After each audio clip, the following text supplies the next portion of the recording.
Ready to rip, ready to reach. It's on. This is the fan, Sean. This is the fan. We're here. Wait. Welcome back. Oh my God. Oh my God, ladies and gentlemen, it's here. It's happened. We are here today on the show A. And hold on, ladies and gentlemen, it don't just end there. It don't just end there, ladies and gentlemen. We got something in the house. We got something in the house. Oh my God. The truth has been spoken.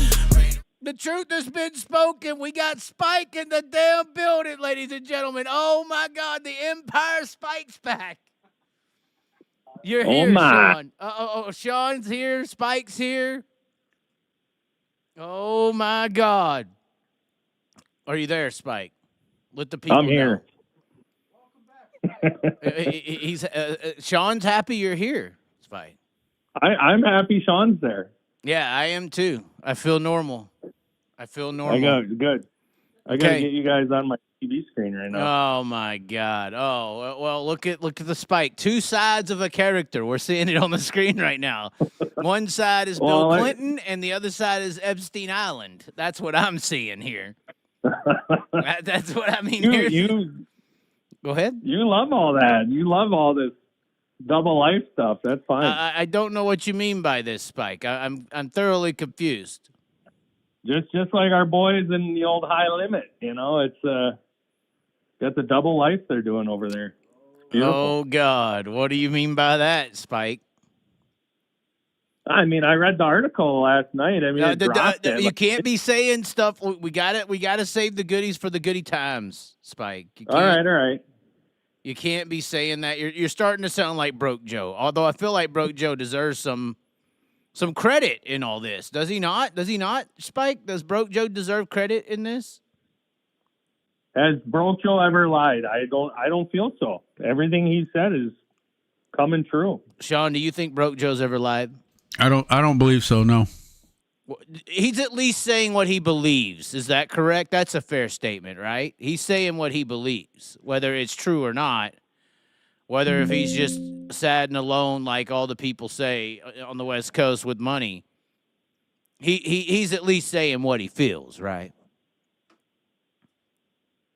That's fair. That's fair. Okay, so back to the lights. We're all fucking having fun here. Whoa. Hold on. Let's bring down the ready to rip. Okay. Lights are going out. Now we're into the darkness of the Spike situation. Before we get into the biggest... Go ahead. I can't get you guys on my TV. What the heck?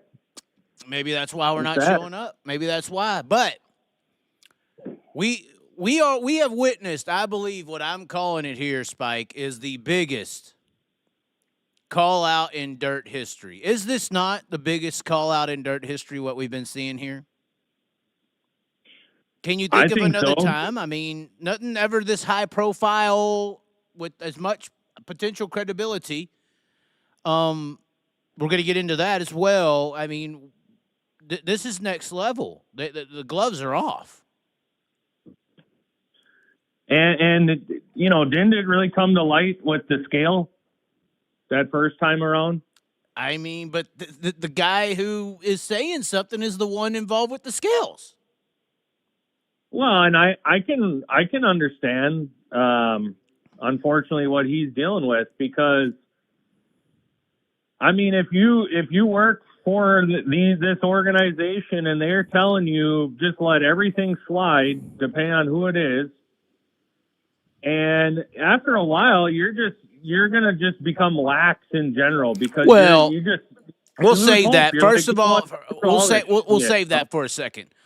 First of all, we'll get into the reality, because even the FBI is going to pay attention. Apparently, I think the FBI is coming for this situation. We have some details on that as to why this is going to potentially happen. We were just talking about it off camera. It makes plenty of sense as to why this is going to escalate. They don't know what they're doing right now. It's escalated.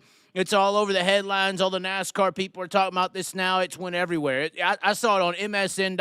If you go and search online right now, Kyle Larson called out or any high limit Kyle Larson, this is what's headlining the news across normal society right now. But before we get into that, Meacher guy, go ahead. He's a pretty well-known journalist, isn't he? Matt Weaver. I've talked to him a few times. What's the journalist? His name is Matt Weaver. Matt Weaver. All right, I put his letters together. I called him Weaver. I thought it was Howard Weaver, and I thought it was a joke the whole time, but that's a whole nother scenario. Regardless, I did want to go over some things here on the show. This, obviously, the big Kyle Larson news that is being snubbed over this right now is he won in Perth. He won at the Perth Motorplex. I know you have your opinions of Callum Williamson. It is what it is. I see people in the comments at Perth saying Callum needs a USA shot to show what he can do. I've tried to not reply to those. But remember, me and Broke Joe tried to figure out what this word or name on Kyle's car was, and we were saying it's Shalom or Hinduism or some kind of Assalamu Alaikum or something. I didn't understand what was going on. And the owner of Shalom made a video after Kyle Larson wins $100,000 with his name on the car. He sent this video to the Chaz, and there's more to this. I showed you, Sean, how he kept going. This is just the beginning. He went off into his shop later and said all kind of obscenities, didn't he, Don? Yeah. But this is what was said after the $100,000 was won by the owner of Shalom. No offense, Hebrew or Judaism. Hey, his calls. That looks like some kid. Yeah, some kid did the one. Shalom. Shalom. All right, you're on. A fucking helicopter pilot. That's a single spinner, not a twin. And the Chaz is a single spinner, right? Si, senor. Why are they saying that? Are they making fun of the Catholics? What is the deal there? Why is he saying si senor and shalom in the same sentence? Spike, do you know what this is about? He's talking about airplanes or something, isn't he? He said, yeah, let's hear it back. I could barely understand him with this goat fuckery type of talking about engines and stuff. Hold on, let's hear it back. Let's hear it back. All right, you're on. A fucking helicopter pilot. That's a single spinner, not a twin. And the Chaz is a single spinner, right? Si, senor. What is a single spinner and a twin? I thought that the sheep fucker jokes were reserved for Michael Pickens, but obviously it's for this guy too. I mean, what's going on here, Spike? You got to help me out.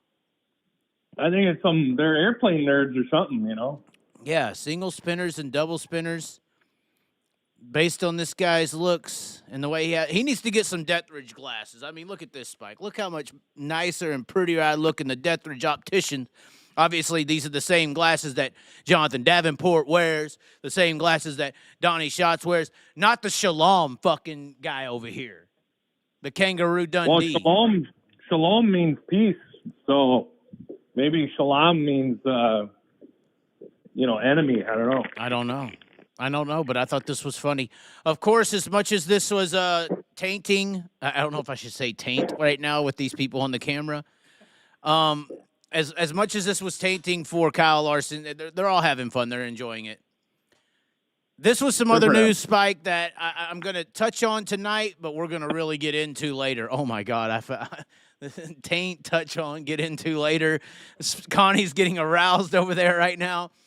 This is a later of the week subject. It's Christopher Bell coming back to sprint cars. This is what's going to make Kyle Larson cry. He is going to break down. He's going to lose so much this next year. He's going to the Crite 69. This is the kryptonite. I think that's why the Shalom car was green, because that's the last time he's going to survive.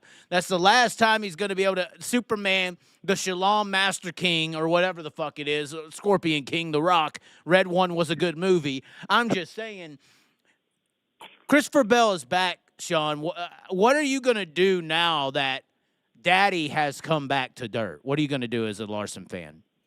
I don't know. I think the both of them, obviously, Christopher Bell's going to be just racing a limited schedule with with Kreitz, but right. But he's going to be at the shootout. He's going to be at the Chili Bowl, and the Chili Bowl is where he made Kyle Larson cry. well, we'll see about this. We'll just have to see how this all plays out. Daddy's in town. That's all I got to say. What do you think, Spike? I'm scared to ask you. Not a skew like a line that's a skew, but a ask you. Are you there, Spike? Oh yeah, I mean, I'm just amazed that they're just kicking people out of seats left and right for these NASCAR boys. You know, that kid in Australia took a seat for Kyle Larson to drive. Now, Right. Logan Wagner was supposed to drive 69K full time. They said, no, we want Paul McMahon. We want Chris Bell. No, Darren Pittman. Darren Pittman was the reason. Darren Pittman. And then so they kicked him to the curb. And, you know, Logan Wagner was going to run it the rest of the time, but they couldn't come to terms. So they're kicking people that I'm telling you, there's going to be really good sprint car drivers that are going to be unemployed soon because of these NASCAR guys. Are you sure about this? You think that NASCAR is going to take over the dirt track racing world? You're saying, like, we saw Ty Gibbs try to go do a midget. You're saying a sprint car team would rather put Ty Gibbs into a local ride for a local race to try him out than to put a guy who deserves it into the car. Yeah, because it's going to cause a lot where you're not going to have guys being full-time anymore. You're going to, you know, you come in and say, hey, I want to drive full-time. Well, here's the deal. We got to give Ty Gibbs 5, 6, 10 races this year, and then we got this other guy we like, and, you know. But it's status and ego. These car owners and people who own these things, they're like rich old men, and they can't figure women out. So they're trying to pimp out men. They're trying to acquire men with money and ego to be able to have this status, you know, instead of saying, oh, I got the nice girl with the injected booty and lips and tits and stuff, you know, next to me. It's I got Kyle driving my car. It's I got Chris, I got Ty Gibbs. It's a status. It's the same thing, but it's another genre. No, the Chris Bell, what's the deal? Does he pay some money to hop in this ride? Is there some financial benefit for 69K? As far as I'm concerned, if I owned a car and I was trying to win big events, I'd put Christopher Bell in the car. I mean, he's Larson's daddy. Sure. He's Larson's daddy. What, Sean? Come on now. He's Larson's daddy. Guys, he made Kyle Larson cry.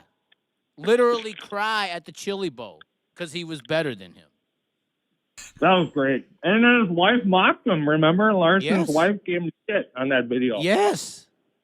She's Satan. She's evil. Although, I don't know.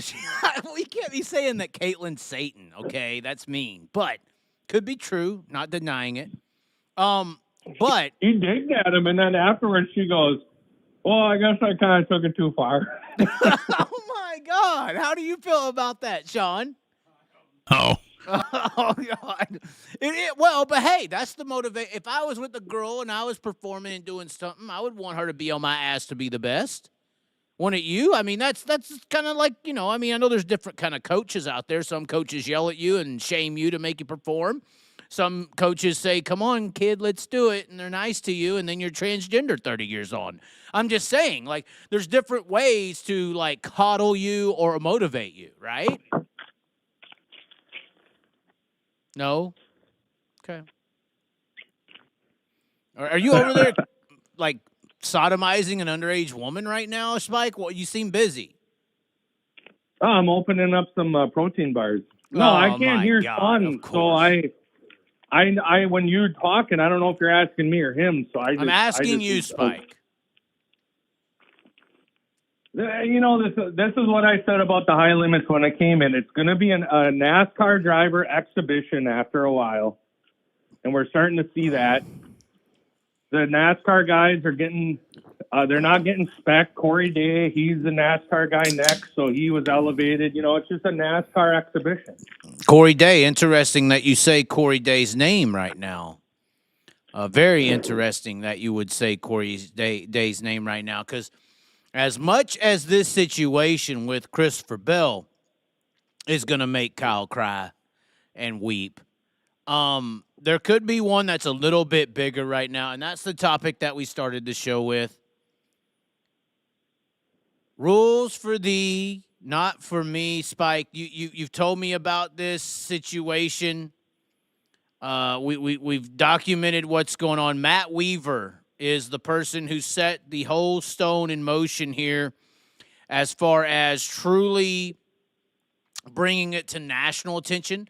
I feel like once he picked it up, that's when everybody else kind of fell in line and started, okay, the NASCAR guy, he did a story on it, so now we can all maybe mention it or something. Because I had a lot of people calling me on Sunday scared to death to even talk about it. And I was going to talk about it. Obviously, I was trying to keep my schedule normal, the Monday, Wednesday, Friday type deal. But people were legitimately scared to talk about this topic, and I believe because of the legitimacy of the potential claims here. Obviously, the story on sportsnotinaut.com says that former high-limit inspector question series integrity Kevin Nouse came over from the All-Star Circuit of Champions acquisition, but did not last the full season. It shows how he departed from High Limit. This is on the heels of the whole scale incident. We all remember that, where Brad Sweet's crew members scaled the car. I called it out. A lot of people said, what the fuck? And then Kevin Nouse blocked me on X, and he got fired. Regardless, I don't want to say I fired Kevin Nouse. I mean, I'll take the credit if he wants to give it to me. But what I'm saying, he blocked me, so I guess I'm getting some kind of credit. So he over the weekend, Sunday, I believe is when this happened. I believe, not like Obama, I believe, or Biden. I'm just saying I believe. Kevin Nouse put some interesting X's out. Now, and this is the problem I have, Spike. And I want to talk to you before I even get into what he's talking about here. Why I put here rules for thee, not for me. Kevin Nouse mad on the X's. Because here's the fucking deal. People want to get mad at me sometimes because I sit back here and I say Illinois instead of Illinois. Right? They want to say tomato. They want to say Des Moines and Des Moines. I mean, come the fuck on. If you want to get on to me for this bullshit, okay, why the fuck are you still saying Kevin now sent out a tweet on X? We called it a tweet because it was a post on Twitter. And Twitter was the symbol of a bird. And when a bird speaks, it makes a tweet. And it was called a tweet because it was posted on Twitter, which had the bird logo. There's no longer a fucking bird logo, okay, you fucking egotistical maniacs who wish it was. It's a fucking X now. And when you post on X, either you call it a fucking post on X, like a post on Facebook. We don't say, you know, if a person posts something on Facebook, we don't say he posted a Facebookie or he sent out a Facebooker or something, my booker. You know what I'm saying? We don't say that. We don't say he sent out a booker. My booker, you know what I'm saying? We say he posted on Facebook, blah, blah, blah. He posted on Instagram, blah, blah, blah. We don't say he sent a gram, even though that would make more sense. But I'm just saying, it is an X. When you if you want to try to, you know, transgender the situation, go halfway in the middle, and you can't decide what it is, it's at least an X, right? It may not be a post on X. You still want to say he sent a tweet. You got to at least say he sent an X, right? All right. Does that not make? I'm sorry to go on a rant about this. I'm just tired of the bullshit. Ahmad St. Brown just caught a touchdown. Oh my God, 3 touchdowns. I just made $5,000. I'm rich, Spike. I'm feeling good now. Thank you, Bet365.com. This is not sponsored by them. We're gonna get into gambling here in just a minute, though. So you agree? It's no longer a tweet. There's no such thing as a fucking tweet anymore. No, that's all right. I mean, the dirt track media is all guys are behind the times anyway, so it's all right. Well, so that does make the sense. So he went and said it on he posted on X, or he sent an X because he's mad at his ex. We're not talking about that right now, Spike. Don't, save that for later. But anyway, it says hard to rank them. And this was after he was asked and this is weird because the guy who sent the post was like a disgruntled deal. He was talking about Mike Hess as a pedo. There was a bunch of things on the back heels of this that's not put in this article, which is why I dismissed it originally, because the original poster was kind of a guy who picks people up at Cedar Lake and throws them on the ground. But regardless, the guy was asking him what's the hardest or worst things that happen on high limit, kinda. He said hard to rank them. Maybe the time a driver won a midweek race. And in post-race tech, I found out he had a 1.25-inch wicker bill on his top wing. I wanted to disqualify him. But the world's best series director, everybody knows that as Mike Hess, told me to let it go and then acted like it never happened. He followed up, or, there's always an or. There's always a or. Maybe the time I found an engine with 2 crank triggers, and the rule says that only one is allowed. That time, the world's best series director, Mike Hess, told me to quit looking for crank triggers, although it was and still is clearly printed in the rule book. It continues. Right. Either this and season... for the people that don't know, that's traction control, Traction right? control, correct. And then it goes on. Earlier this season, I confiscated a MSD box from a team and then was told by the world's best series director, Mike Hess, that's the reference here, that under no circumstances was I to take anyone's MSD apart. Moral of the story, you'll never find something if you don't look for it. That seems to be the trend. Right, so you don't look at the scale. Go ahead. Right? Well, you don't look at the scale either. We can kind of round up what he's saying here. He's saying, oh, I'm not a disgruntled little bitch because I lost my job and it doesn't have to do with the series and blah, blah, blah, blah. I just want integrity for the sport. I love racing, and that's why I'm here, and I don't bitch, blah, blah, blah. And then some guy on the NFL. So he's just basically saying, hey, I'm not here bitching and crying. I'm just saying what actually happened to me. You may think I'm disgruntled and call me crazy, but I was actually Charlie Manson, who was confiscated by the CIA, and they did tests on me, and that's why I'm crazy. That's kind of in a box. That's kind of what he's saying here. Is this actually happened to me? You know, this was actually the trials they ran on me, and this is what happened. And you know, the one I keep going back to, and I'm just gonna say it, and I don't know if there's validity to this at all. But this 2 crank trigger deal, I'm a dumbass, Spike. You know this. I'm just some fat guy. I was skinny. I was fatter than I am fat now. You know, all these things.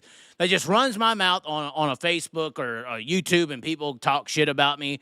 And I got to have glasses from Deathridge, and I have, you know, a carbon fiber penis from Prime Composite Innovations. But what I'm saying is when I was on the West Coast, and I was over in Cartel Land, which we're going to get to Broke Joe here in a second. When I was in Cartel Land, there was a rumor about this 2 crank trigger situation. And this 2 crank trigger situation was rumored to be around a Cole Trickle. I'm not going to say his name. It's not a Cole Trickle on the screen, but it's a Cole Trickle that's been manufactured in the system. And a certain series did, I think, help manufacture that Cole Trickle. And this would go along with that story. Yeah, it was Corey Day. I didn't say this. He drives a red 41. A red 41. It's Dominic Selzy, bitch. Oh, yeah. No, I'm just playing. Oh, okay. I'm just kidding. I'm just kidding. No, I was trying to play Illuminati forwards backwards. I'm not going to say you're right. Obviously, Dominic Selzy's not a Cole Trickle. He's too short and a little chubby. What I'm saying is, I'm not going to say you're right because apparently there's going to be some criminal situations. There's going to be some court dates involved in this potentially in many ways, apparently.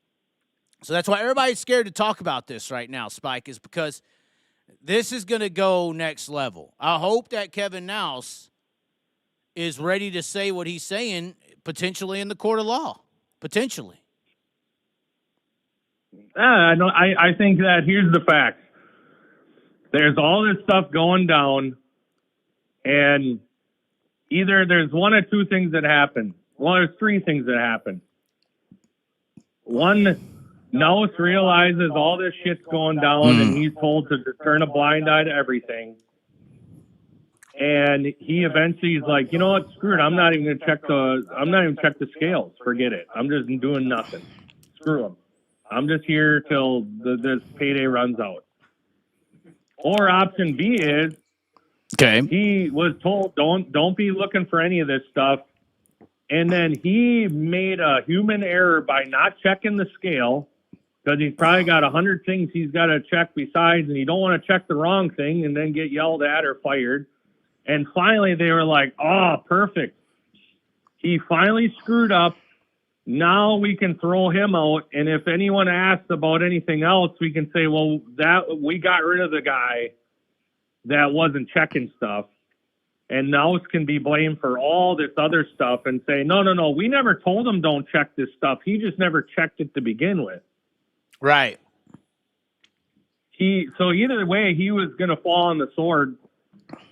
Or number three, it's all bullshit and he's making up everything. And why would he do that, though? Because he knows that if he says this, it's going to catch traction, right?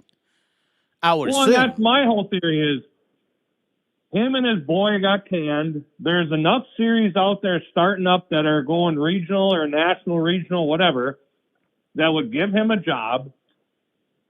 There's no value to him coming forward and airing out this dirty laundry unless he really feels a passion to do so. Unless he truly hates what's happening. Yeah, and I mean, he obviously sees the big picture. This is probably happening in other areas, which it is. Well, and that's honestly, when this started happening, I started calling people around all that. I really started thinking about Broke Joe. Because what he's talking about is some cartel shit. You know, I've always sat back here, said the fix was in with David Gravel in 2020 or 2019 at Knoxville. I've always sat here and said they're building this guy. They're pushing that guy. They're making this guy look better than the other. Who is they? What are they doing? Here's how they could do some shit.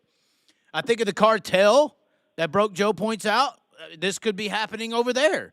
And then when I make my phone calls, I hear everyone that I feel like is a reputable person in the industry. When we got to talking about this, he goes, at the end of the day, I don't know. All these people who are scared of losing their life or whatever, because they all make money in the industry. You made the point with Dirt Tracker, that is the Mr. Kubota guy on YouTube going to say the Kubota series is fraudulent or this has legs, even though I think he was fair in his assessment. You were very mean in our text messages. You can go off on Dirt Tracker if you want. I don't feel like we should technically. But regardless, all I heard was, well, Chaz, honestly, I've heard this happens all the time in PA. I've heard this happens all the time here. And if what he's saying is true, and there's some cars out here doing all this mischievous activities, there's cars that can outrun these son of a bitches. In the Outlaws, in particular.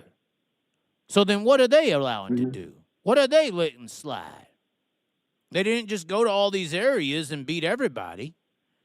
Even if it is a Corey Day, as you say, Corey Day didn't win everything. His car did look very oddly smooth on some cushions, and we couldn't understand why. He must just be the next Kyle Larson. But, I'm just saying, like, this is not, if this is true, and then my conversations that I had, I feel like were very sincere. It sounds like we have an entire industry full of fucking bullshit. Honestly. Not just high limit. It sounds like we have an entire industry full of bullshit that won't call their own shit out, and everybody's paid to shut the fuck up. Well, it makes you wonder. And I would say that a lot of these infractions, there still is the human element involved. It's not going to make it where I could get in and win a race against a pro. I'm just saying it gives a guy an advantage, right? And there still is the element where the guy could blow a tire. something can break. There still are all those elements that can happen, but it's still an advantage, is it not? Well, I mean, when I went and dug around and was trying to figure out whose MSD box was confiscated, it was a white 75 car. That's the fact. It was a white 75 car. I mean, I would love to toot my horn and say, oh, we got him, but I'm just saying white 75. Mm-hmm.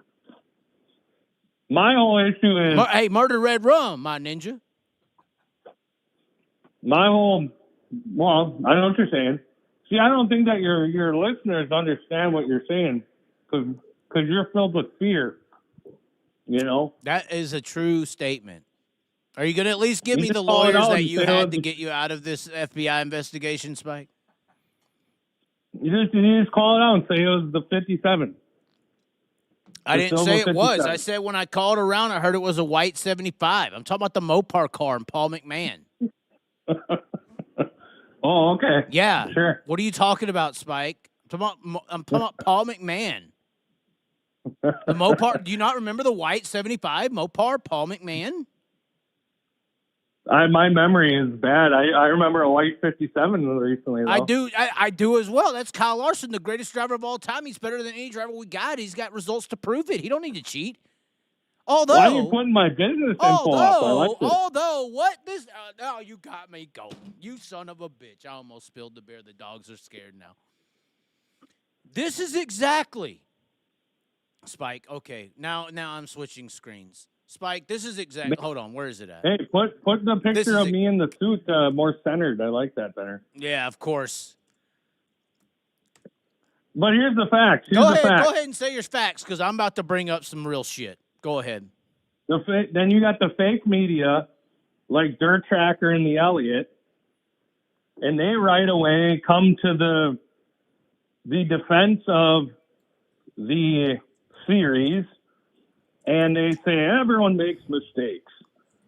And then they say, and then eventually the guy that made mistakes, right, when Dirt Tracker and the Elliott defended high limits, and said, everybody makes mistakes. And Dirt Tracker said, you know, the high limits just has to get more perfect. More perfect at what? More perfect at what? So then the next step comes is now the guy that made mistakes comes forward and talks about all the things that have been happening behind the scenes. And they discredit him and say, why didn't you bring that up right away when you got fired? I don't know. Why would you? Why would you? Right.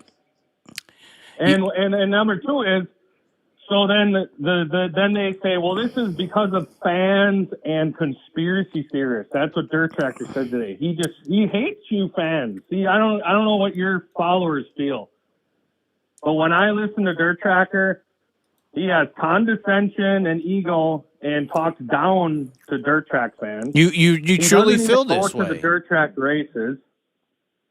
He don't go to the races. He mocks everybody and says, on Sundays, I see my viewership goes down during NASCAR races. No, you dick. It's Sunday afternoon. Guys are out doing stuff. That's why your viewership is down. That's so fucked up for you to say. It ain't because we're watching NASCAR. It's probably because it's summertime and we're doing shit. You think Not that's it? Not because we're sitting there watching NASCAR, you asshole. Like, he trolls his fans. He's a stay-at-home mom. He doesn't have a real job. He worked as a tire changer in NASCAR and then did, websites for the World of Outlaws, World Racing Group? He actually did a lot of innovative things. You're being very disrespectful to the almighty God known as Justin Fiedler. You better stop, Spike. I don't care. The fact of the matter is number one, the reason why Dirt Track gets a bad name is he is supposedly, and the Elliott are supposedly the pinnacle informants of the sport. Why would you say that? Why? Because of the numbers, or what do you mean? People today will say, "Oh, it's just the fans. It's just conspiracy theory, Chaz." But that's why they hate me, because I sit here and entertain or think about this stuff. They hate me and call me a Larson hater and stuff because do that, what you're talking about. This. And then the Elliott is the same thing. And then the Elliott wants you in the dirt track when they had their circle jerk a few days ago out live. Oh, God. They want you banned and everybody else banned because you're not real media. Well, guess what? Dirt track ain't real media either. Wait, they said that they want me banned? They want to have some type of a legitimate media credentials where people can't just go into the pits and be videoing or interviewing, that you actually have to be a real press to be in the pits. Well, that's what NHRA, even though I got access to NHRA, that's what NHRA and NASCAR do. It's like a hard card, like NASCAR. They want to NASCAR-fy the sport because they can control it. But they don't recognize the Kevin Now situation here. He's talking about how those people who approve your media credentials are pulling shit off like this. And they only want to be able to approve or deny your access so you can't find it out. And the people who have the approval and the access to find out this shit can be removed. Right. So that the truth can be hidden. The narrative can be controlled. This is the problem with mainstream media in general. They want to shut down the truth. That's the prerogative. The main news channel is Fiedler, Dirt Tracker, and he told everybody today that it's the fans' fault and it's conspiracy theorists and that this Nose guy is a whack job. And in the summation, I didn't hear him say that, Spike. I heard him say it could be true. He's basically saying he's a whack job because he's replying to a guy who, I guess, critiques and trolls people. Okay. So, well, the guy who throws people to the ground, the guy, the low limits or whatever, he's the guy who fought the Shots crew member. You remember that, right? That is the Shots crew. But what I want to point out here and give Broke Joe and me some fucking credit is because what me and Broke Joe did with the Watchgate. Do you remember the fucking Watchgate?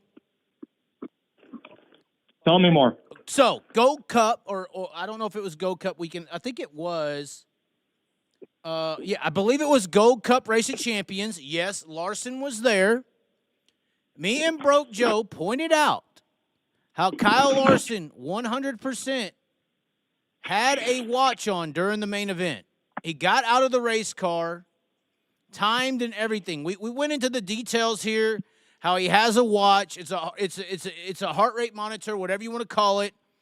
These things are illegal. It's in the actual rule book. This is him getting out in victory lane. I remember with a watch on his wrist. You see it right there, plain as day. That device is 100% illegal to be in the race car. I'm not saying Kyle Larson needs it, but the rules state you are not supposed to have electronical wireless devices in the fucking race car. We literally timed it. Everything here that the time lines up on his watch, he had it on. He started it from the beginning of the race. There are vibrational ways you can communicate with the driver to actually send signals with text messages. You don't have to look at the watch. 2 vibrations is low, 1 vibration is high. We broke all this down. We look at the time here. Fact of the matter is, and this is what I'm saying, what's happening here with this Kevin Now situation and what he's implying is exactly what this is about. This is exactly what me and Broke Joe are talking about. Everyone, and why we made this a big deal, or tried to, everyone's supposed to play by the same rules. Does Kyle Larson need traction control to win a race? No. Does he need a fucking watch? No. Are these things against the fucking rules? Right, that's the issue. Why are we blatantly letting someone cheat? Oh, right. Because we pay people. We apparently want media credentials to be restricted so this stuff can't be found out. And then we want to control the narrative of what is and what is allowed.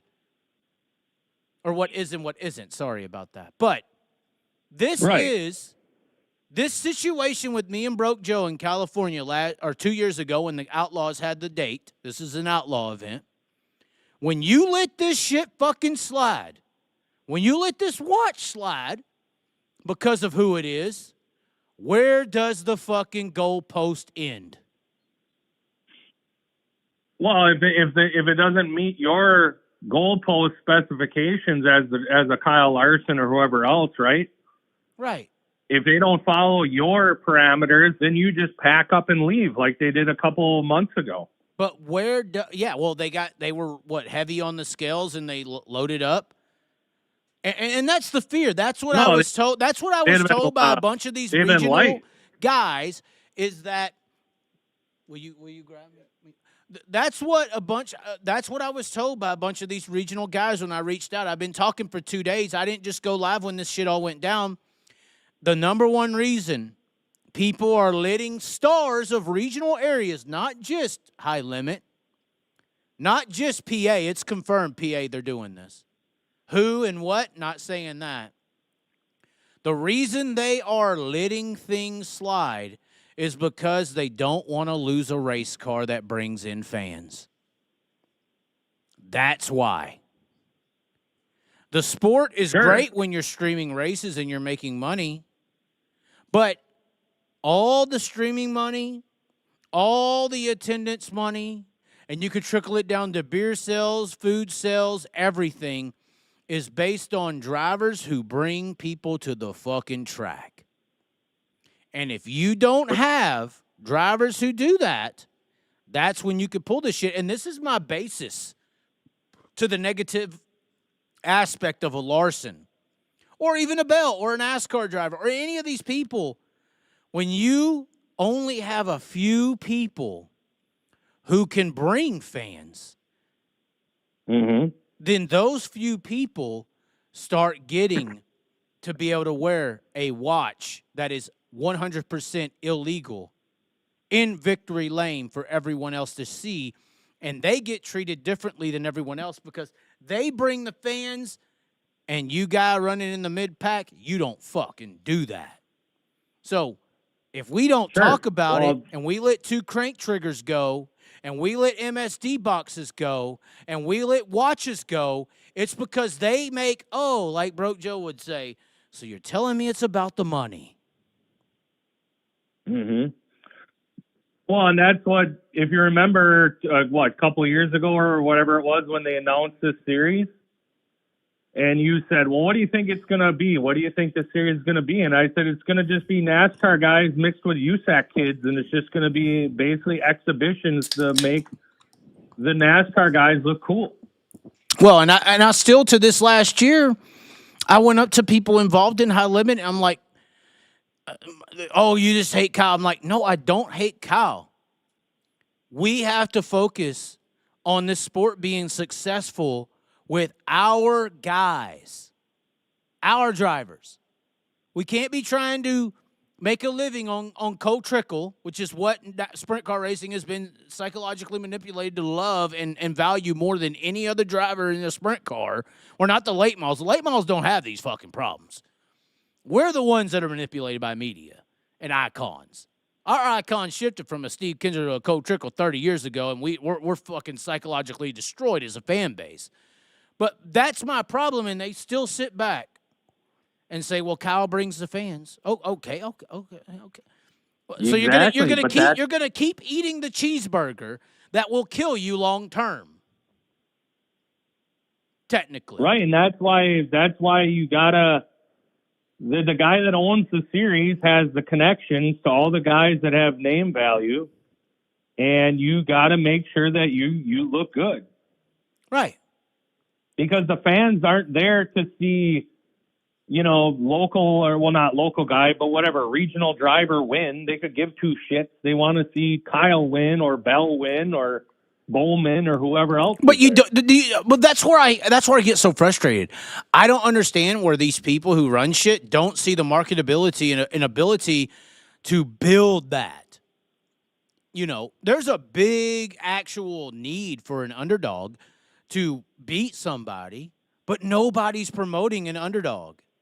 in our sport. Underdogs are the number one selling aspect of every sport in the world. Why are people going to watch Penn State and Boise State tomorrow night in college? Because they want to see, can the little bitty underdog beat Penn State, big time school? They want to see it. But in college football and everything else, they promote this shit. Whereas we just stroke the fucking egos of the names and leave the underdogs as unnamed fucking nobodies. And we put all the money but in you've marketing been harping behind on this these for 10 people. years. And it's never going to change because nobody does anything. So, well, Kevin Nouse, unfortunately or fortunately, Kevin Nouse, whether he knows it or not, is making that stance, because a lot of these underdogs in these local areas, obviously people know who I am. I've dealt with a lot of locals because I try to give them the respect this whole industry don't. I do. A lot of the locals think that Outlaws come in. Now High Limit, I guess, comes in. And those guys are on a little bit of a special treatment program. It's not just a platinum program either. It's not just a tow fee. It's a rules check fee. And that, to me, after I called around to see about this scenario, honestly, that's the problem. That is the problem. This isn't just happening high limit. What are you going to do about it? This isn't happening high limit. From my recollection, this is happening across the board all the way to local racing where sprint car racing matters. And apparently, Spike, I know you don't want to hear it, apparently late model racing's 10 times as worse. Apparently. Because they got their stars, too, they got to protect, right? Although they popped Bobby Pierce, but, you know, it's always a complaining thing. I think that's where Dirt Tracker was very valid in his points. There was a lot of good things Dirt Tracker said. I know you want to hate on him. I mean, I'll go along with you because it's kind of funny what you say about, you know, never goes to a race and all that. But I'm just saying, he has some good things that he says. I watch him a lot. He's your daddy. He in numbers department, he is, but the truth doesn't sell. You know this, Spike. So, at the end of the day, my whole thing is why do they defend infractions and issues? And his response was, high limits just needs to be more perfect. More perfect at what? Is it more perfect at cheating? What do you mean? Well, he just is vague about everything. Oh, my God. There it is. There's Sean. Sean, you take over of the show. I'm done.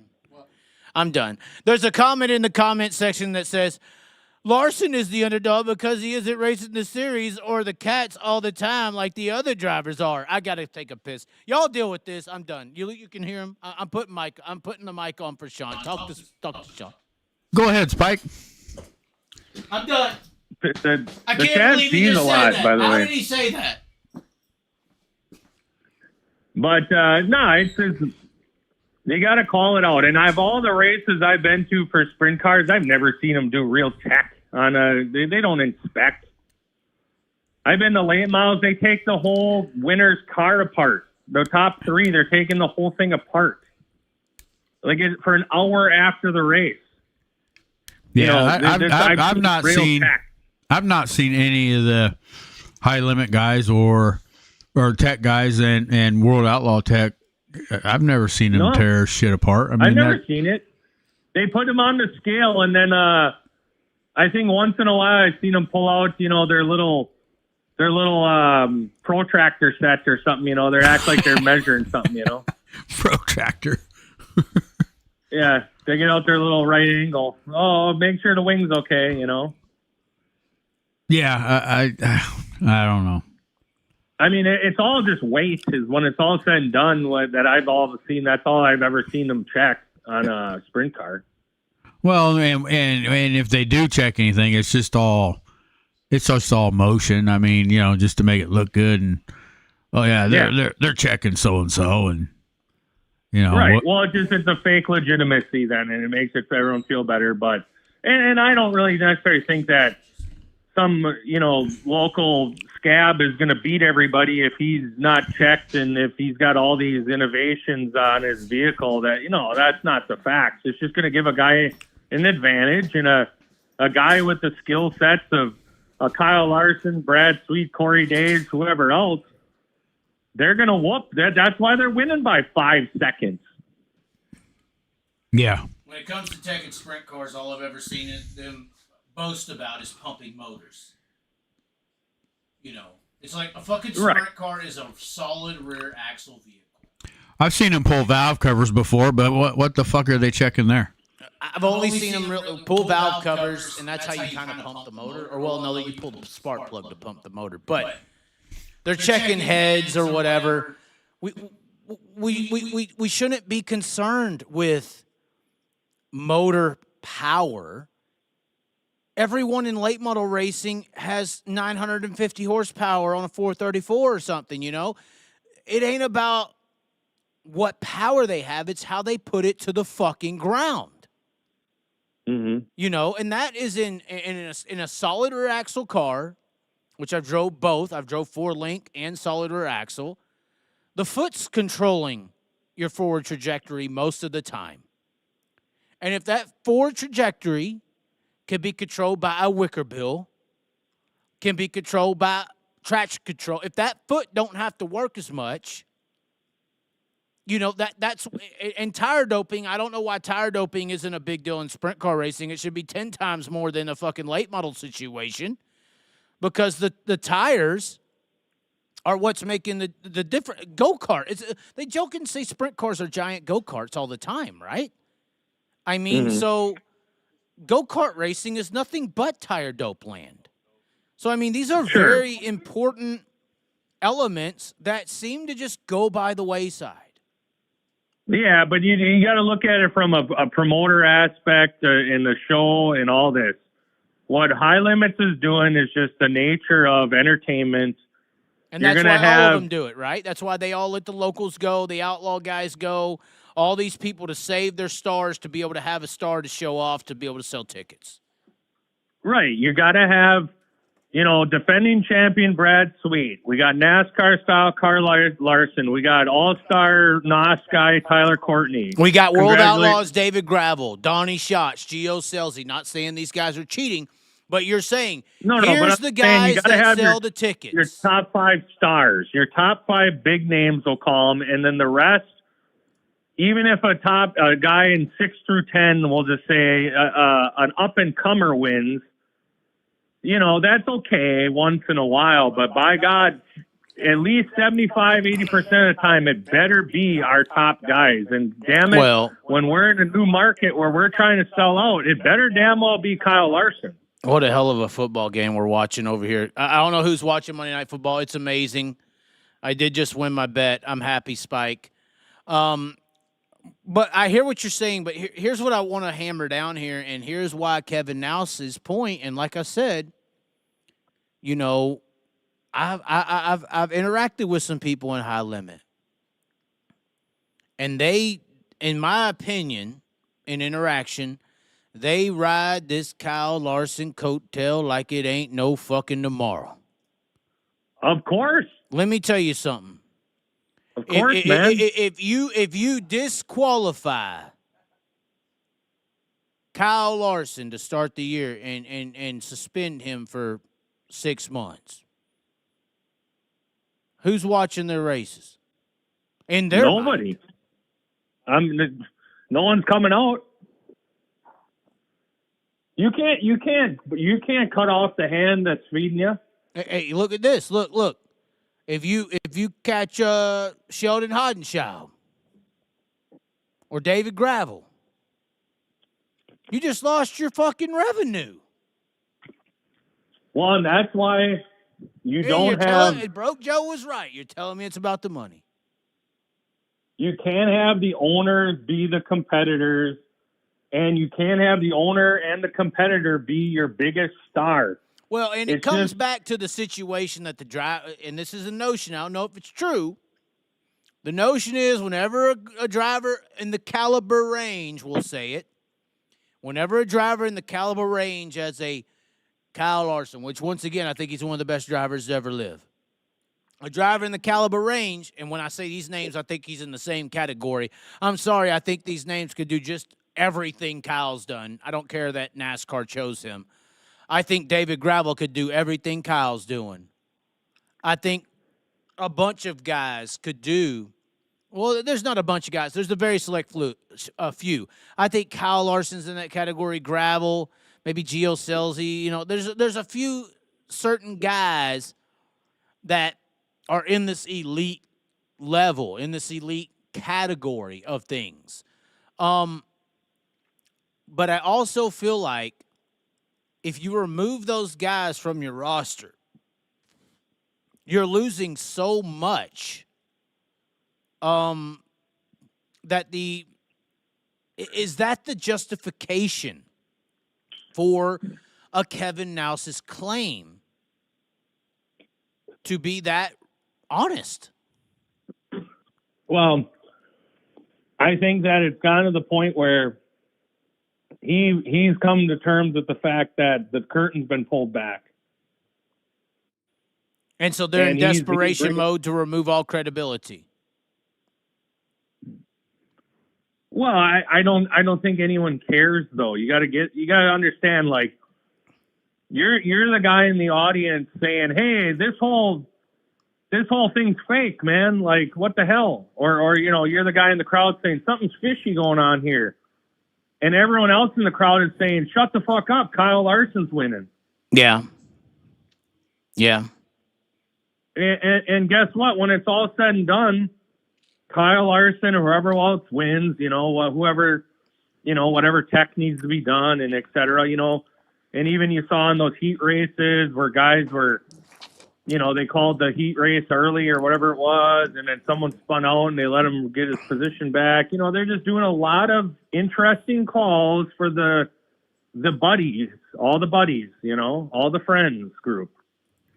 All the best friends, right? They're all okay. protected. So we have one of the biggest drivers in the sport, I'm going to say, messaging me right now on Messenger. This person is saying, "I'm watching and you're making great points, but don't forget that it goes both ways. They protect their stars, but go after anyone who stirs the pot, then make an example of them.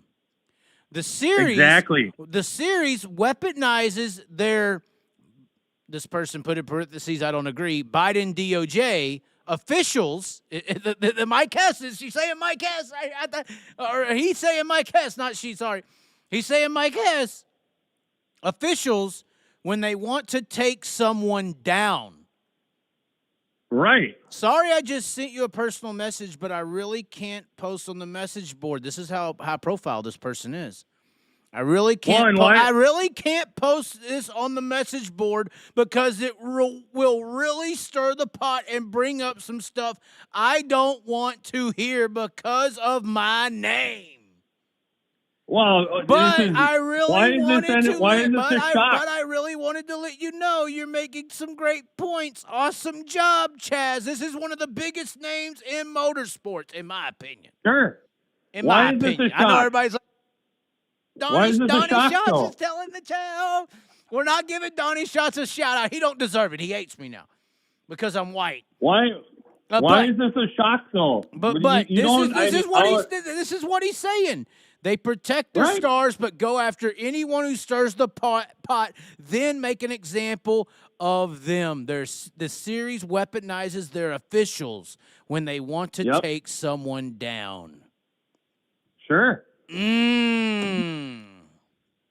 Sure. So that's where you gotta understand. This is why I call it the politics of the sport.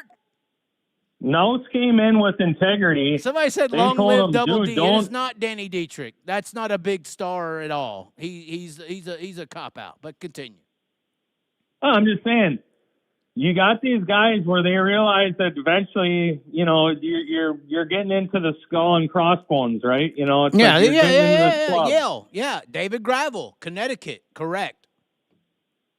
And you either are going to be the guy that's trying to do everything right, or you're going to get eliminated. And it ain't going to kill nobody. I'm just saying, they just fire you. Well, and this person hasn't been made an example of, but I feel like this person has seen that happen, and that's the example. Like they're saying, you want to fuck around and find out? Okay. Here's Yep. what happens to you when you do, bitch. Well, and then what do? You have Dirt Tracker come on, who's the, And the join biggest and news join the source. shame and join in. That's why they invest. People think sponsors are like Yep. great things. They're successful.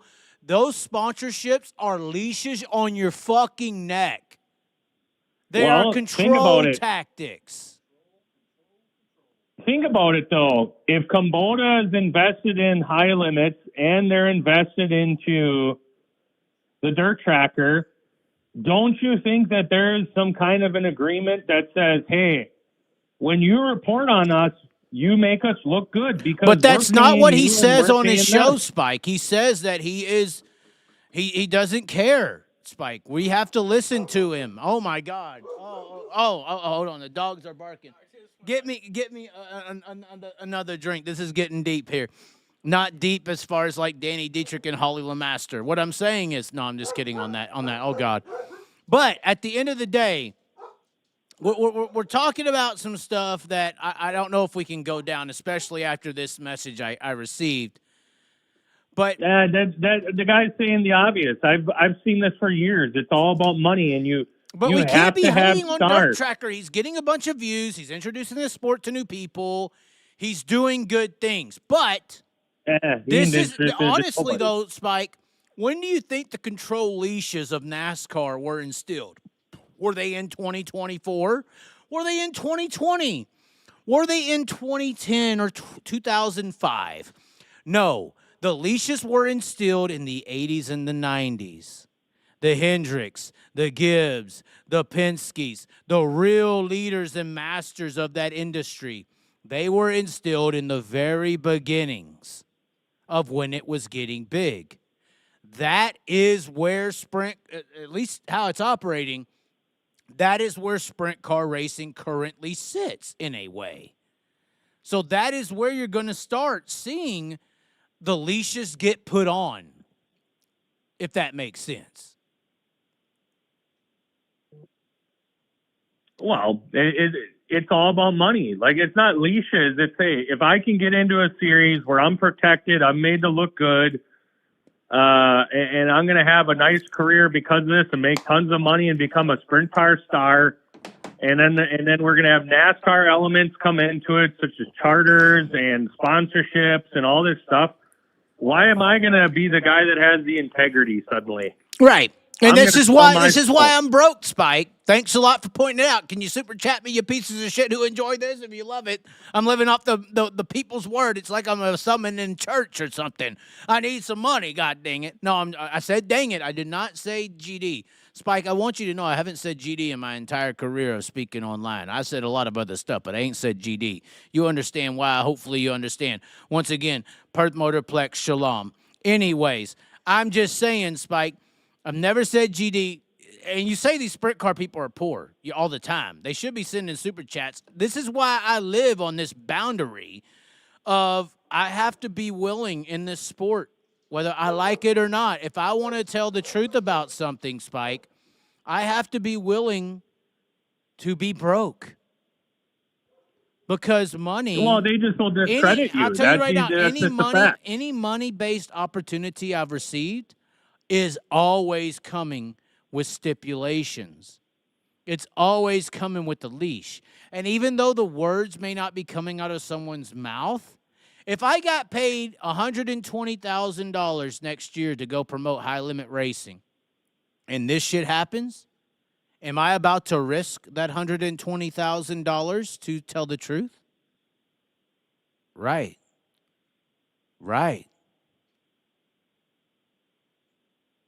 I don't know what you're talking about. That's what I'm talking about.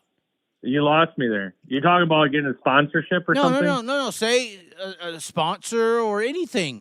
Okay, say High Limit Racing is going to sponsor me $120,000 next year, certain monthly rate. It's a monthly by monthly deal. In case you say something we don't like or say something extravagant, we got to get rid of you.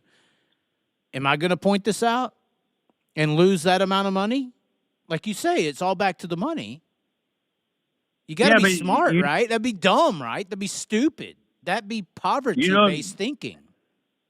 I always look at reality of things when I I saw Dirt Tracker have a very open opinion of the pros and cons of High Limit until Kubota became a sponsor. And then all of a sudden it was shelved, right? It was like an afterthought. Only positive. And then it became like we're going to showcase like Rico for like a week. It was like the Rico. That's when the collaboration happened. Yes. Rico. And they're basically using. I didn't know it as you an were thinking about opportunity. this. I didn't know you were thinking about it that in depth, Spike. But I mean, that is honestly the timeline. And even when he talked to the Elliott about the charter system, they both said, well, I just think they're waiting until things are finalized with the charter system. And you did. I'll give you credit, Spike. I was pumping up the charter system and talking highly about it. And you came on the show and said the charter system's bullshit. It's a fucking napkin in a restaurant at 2 a.m. That's what you said. I remember you saying that. I've given you credit, value. Spike. And the fact is, the Dirt Tracker brought up those points before Kubota became a sponsor. Because he talked about it. He said, what does a sprint car have value if you can buy one and get into the sport? And what does it mean when you have value when you don't even know what viewership is? What percentage of memberships do you get if you're a charter? What does this even mean? And then all of a sudden that was never brought up again. And you need to buy your fake tractors to mow your lawn with, and you got to check in to see, is your tractor performing where it has to be? Visit your local Kubota tractor and dealer and get your, what is it, the Orange app or something like that? What is it? Yeah, they're just fake tractors for like guys that have shitty yards. You know, I think like, Kubota is Japanese. I'm not sure. I'd have to research that, but that would connect with Kyle as well. Yeah, I think. Well, they think they're based out of Indianapolis now, but I mean, I think they are a foreign entity. Where is Kubota from? Kubota Tractor Origins. Are they even going to tell us? Oh, I hate to say it, Spike. I'm not trying to be prejudiced. I'm when I smile, I have like a Chinese look, so I think I'm Asian, like 33%. But apparently, me and Sean get along. Sean is from Taiwan. We're gonna go to Taiwan, right? Thailand. Why do I get Thailand and Taiwan mixed up? It's hard. It's a bunch of teeth. That's where Anthony Macri went to get the ladyboys, right? Okay, we're gonna continue the sentence. This is another reason I am going with you, Sean. This is another reason I'm going with Sean 100%. But it says the origins of Kubota tractors dates back to 1890 when the Kubota Corporation was established in Japan. Initially producing pipes for water lines. Oh, that's what the old lady was saying. Kubota later entered the agricultural machinery market and began manufacturing tractors. The company expanded globally and now produces tractors in various countries, including China. You prejudiced bastard. They're not made in China. They're made in Japan. Now made in China. And although all you I sons wonder of how bitches, that went in the 1930s and 40s when they joined up with the Nazis in World War II. So you're saying there was Kubota tractors fighting to kill and send people into the chamber? Sean, I need to put his mic on. What is going on here? I don't know. When did this change, Spike? You got to tell me, Spike. When did this change? Because 1890 to today, there's a lot of shit that happened from then to now. Japan was aligned with the Reich. You know what the Reich is, right? Apparently, according to your mugshot, you know what the Reich is. You know what? Hey, don't be laughing, Spike. You know what the Reich is. I see the tattoos on the cheer leak. Hear what I'm saying. You know what a cheer leak is, right? I know everything. Oh, I bet you do. Google when Kubota started making tractors. They probably were the ones pushing the bodies in. When did... What did Hey, and just so you fans, I'm not meaning to laugh at it. That is not a laughing matter. How can you make me laugh at some of the most heinous things in the world, Spike? Oh, my God. Oh, repeat what you just said for the listeners. I can't. But hey, all you I bet fans, you can't. Oh my all you fans God. that go to the my racetrack. God. I can't believe that he just said that. I do not support what he just said. I don't know if it's true. When did they? 1960. So you're wrong, Spike. Well, that's what I wanted to find out. Okay, you're They just fucking weren't wrong. He said they're they the just ones weren't that push branded the yet. bodies in. After He said they just weren't ladies branded and yet. Gentlemen, why am I laughing at that? I can't believe that Dirt Checker would support that. No, I'm just kidding. Well, I'm just saying. I'm just saying to all your listeners, if I can make What's wrong with you, fucking Spike? yeah. And on a serious note, Taiwan. I got it right. yeah, I did get it right. Thailand. Oh, Thailand. Oh, no, Thailand. Oh, fuck. Oh, Smiley's Racing Products. Oh, God, the dogs are out. Oh, my God. How could he's laughing at it, so it's okay, right? I mean, even though All right. I hope the Shalom guy is not watching right now. That's all I hope. But you're wrong, Spike, about pushing the bodies in. Well, yeah, they'll be pushing your body in if you keep talking pretty soon, little Kubota track. Me and Kevin Nels are fucked. They're digging a big hole for you. Oh, they got a big hole. Oh, have you heard about the stories where when in torturing situations, they'll give them like cocaine to keep them awake and then burn their arms and, use like a torch to corroborate it, so they don't bleed out and they feel every moment. It's really bad. But that's some John Wick shit. You ain't down for the John Wick world. Sounds like a night out. Oh, God. Yeah, you and your... I ain't going to say it. 1960. But no, I'm just okay. want to make a PSA here, public service announcement. Okay. All the race car fans. For the record, it says after making cultivators for the growing agricultural industry, Kubota introduced the first Japanese-built, rider-driven tractor. It was called the T15. 1972, Kubota began shipping their tractors to the United States, which were compact diesel-powered tractors. So that's your answer. 1972 is when they arrived, way after Pearl Harbor. You fuck. And Kyle Larson's Japan built too. Right? Yeah, partially. I mean, it all ties together. But here's the thing I want to say. How did this just happen?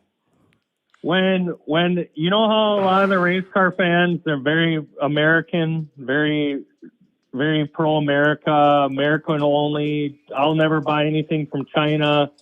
Well, hold on. We got to give Travis Johnson a shout out for sending the only super chat this entire time. Back to what you were saying. Yeah, but I'm just saying, when you're watching your little dirt tracker and when you're watching your little high limits, just remember you're supporting China.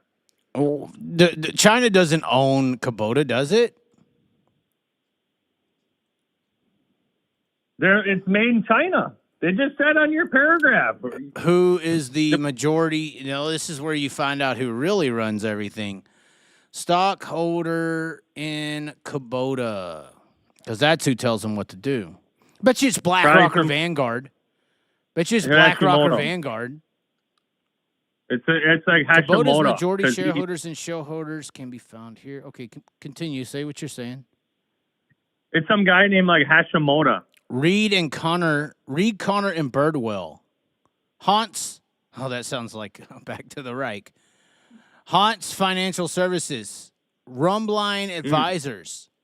This Reed and Connor seems to be the main guy here. I'm surprised actually. No, look at one guy sold off a lot of shares. Looks like 92%. Yeah, but this Reed and Connor owns the majority, $55 million worth. Well, this Hans Financial Services. Okay, sorry, you're right. Oh no, it says change in shares. Okay, sorry about that. That guy's selling, like you said. Yeah. Shareholders and structure. Let's see here. Let's just look up who the president is for Kubota.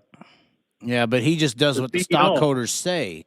This was the whole deal with the healthcare deal. The CEO got popped. But you got to see who the CEO is. Oh, Nippon. That's Nippon. Look at all these Japanese. Okay. Okay. I didn't say that. You did. You just looked at them all. Why do you If you want to find out who fucking John Wick is, keep talking. you had all of them up. Nippon Life Insurance. Hold on. Life insurance companies? Yes. Oh, and this is back to the insurance industry. Oh, my Meiji God. Yasuda, life insurance. Oh, my God. Life insurance companies. They got a policy on Kyle, I bet. Shut the fuck up, Spike. You know what's creepier though? Back to John Wick. Look at the pie over here, Sean. Look at this. Unknown. Unknown. 70.6% of Kubota's shares are unknown. Oh. Pablo Escobar. Oh, John Wick. You're unknown, aren't you? Who's John Wick? I don't know.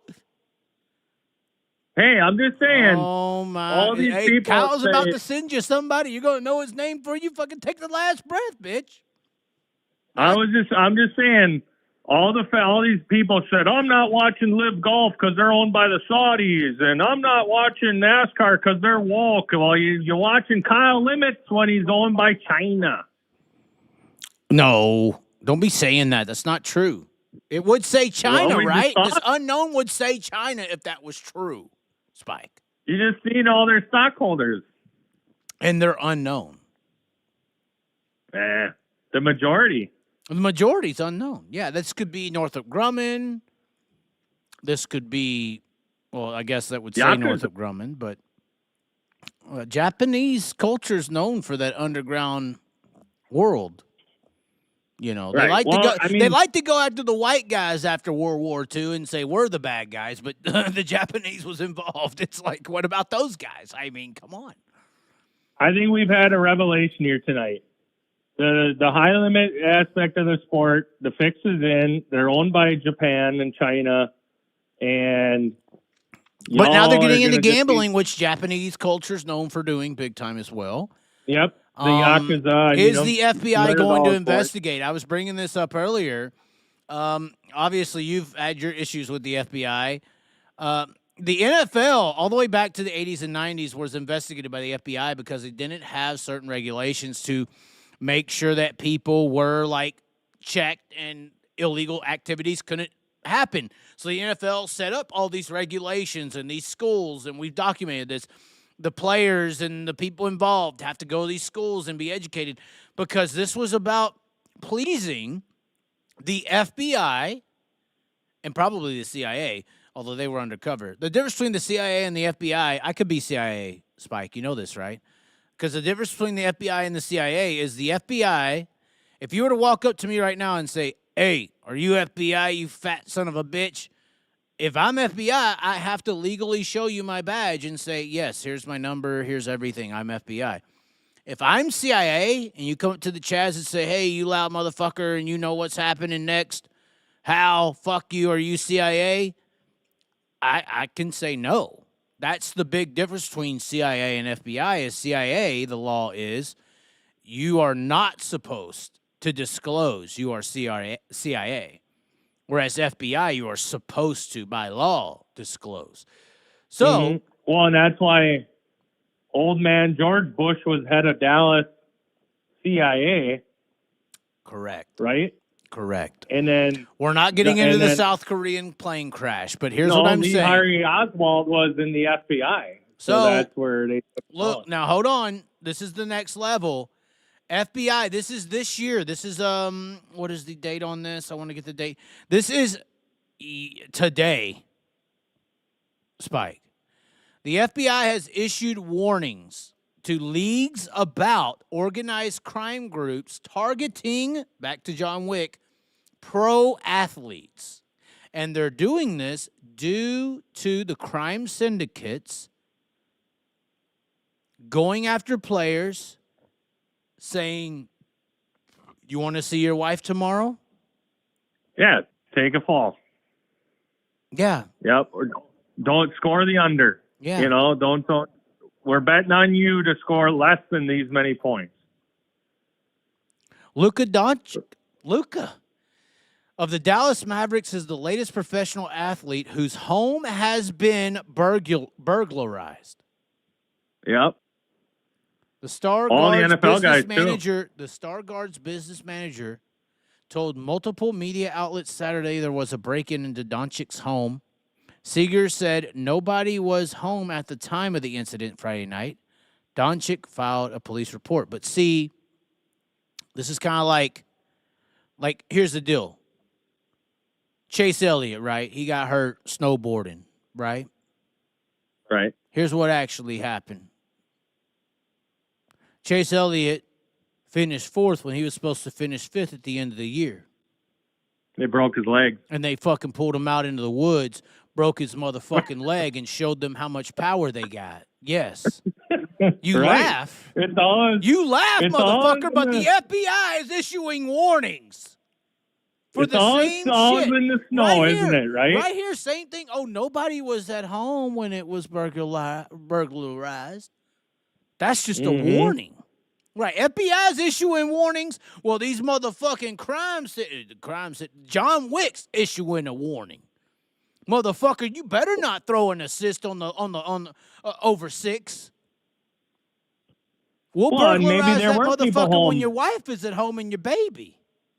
Yeah, they are home, and they say, if you say anything about us being here, you're done for, too. Star NFL quarterbacks Patrick Mahomes of Kansas City and Joe Burrow of Cincinnati, along with Chiefs tight end Travis Kelce, have been victims, as have NBA players Bobby Portis of Milwaukee and Mike Conley Jr. of Minneapolis. Yep. Organized thefts from South America use publicly available information and social media to identify athletes' habits and track their comings and goings. The FBI report said the groups are technologically allowing them to bypass alarm systems, block wireless internet connections. See, this is bullshit, see? This is in the bullshit department, right? Because they're saying, they're able to track their identities and able to figure out where they are. Motherfucker, John Wick don't need to track habits on social media. Right. Real fucking ballers of that industry, they don't. If they're going to fuck with Luka Doncic and Taylor Swift's boyfriend, they ain't on the fucking B level. They on the A level. No. They know where they got an AirPod embedded into them practically. Correct. They know where all these guys are at all times. Right. They come by, they get a selfie with them, and they put a fucking stick in their neck. You can't even feel it. It's there. No, this is real. Sean's laughing, but this is how it operates. That's how the CIA operates.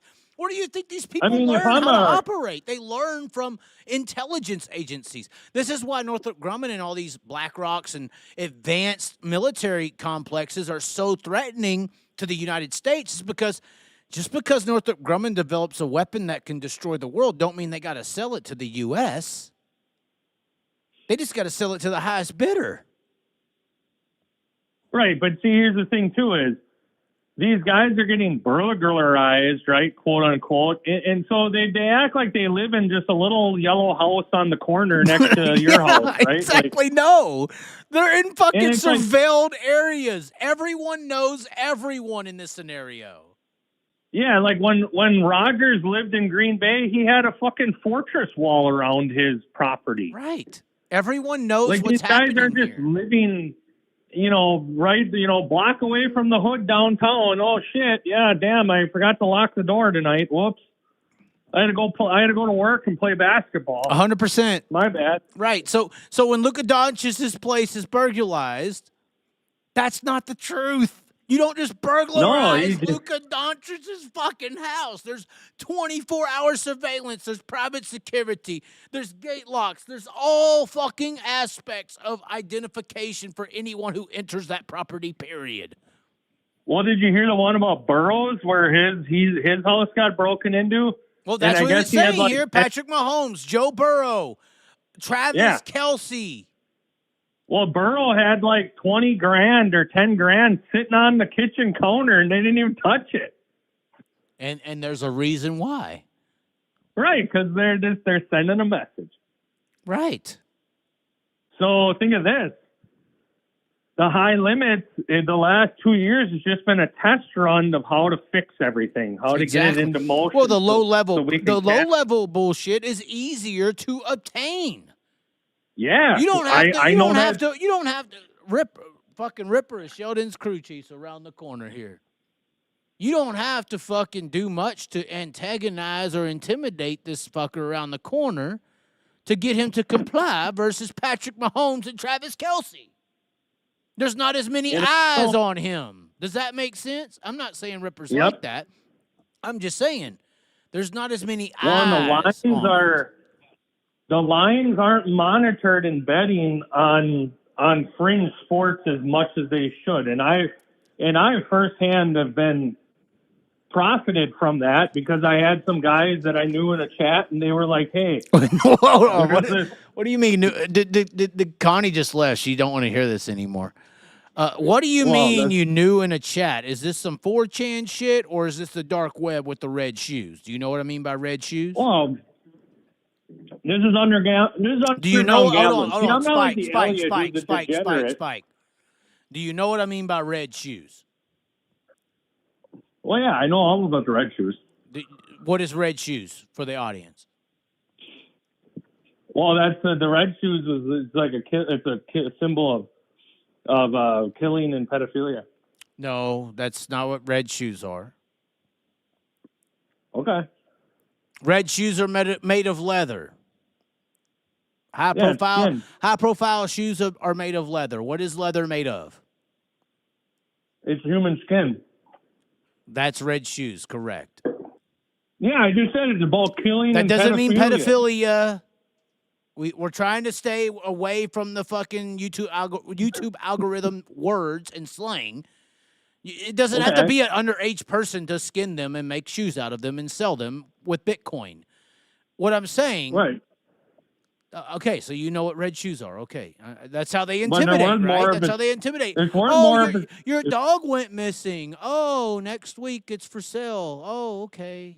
Yeah. Anyway, continue. It's worth more of its kid skin, but anyways. That's disgusting. How could you say that, Spike? You just asked me about red shoes, and now you're appalled by the fact. Well, I'm not talking about there's morals. There's even morals in the dark world. There really isn't, unfortunately. Yes, there is. Yes, there is. Continue, Spike. So this whole betting world that the racing world wants to get involved in, and see, there's so many cans of worms they're going to open up in this. And number one, I mean, I'm not a degenerate gambler like the Elliot. You know, I'm not betting on or me. Say it, Spike, or the Chaz. Say it. It's fine. Right. You know, you guys are betting on rigged NFL and NBA, and you know, you guys are stupid. But I'm trying to learn the rig. Okay. Right. Okay, Jim Sutherland, you're wrong. It's not always child skin. It could be anyone whose importance to you. Your wife goes missing, had a car wreck. Sure. Your wife had a car wreck and tragically died.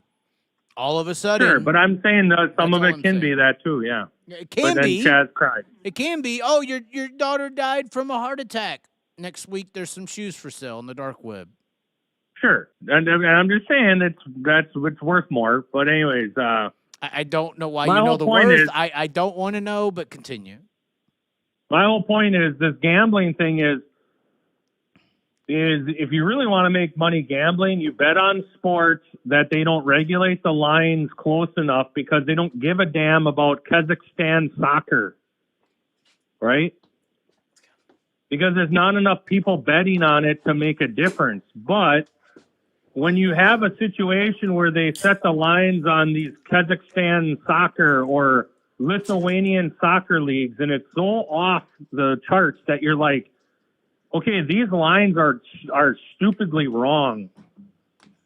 That's where you cash in, right? But eventually it gets noticed, and then what they do is they keep monitoring it more, or they just set the lines where that you really can't win more than, you know, $100 or something. You know, if it's too uncontrolled, basically, right? Right. And even if there was some fixing going on in, Kazakhstan or Lithuanian soccer or something, like they just would pull it off the boards, or else they would go in and break some legs, right? So my whole thing is the racing thing is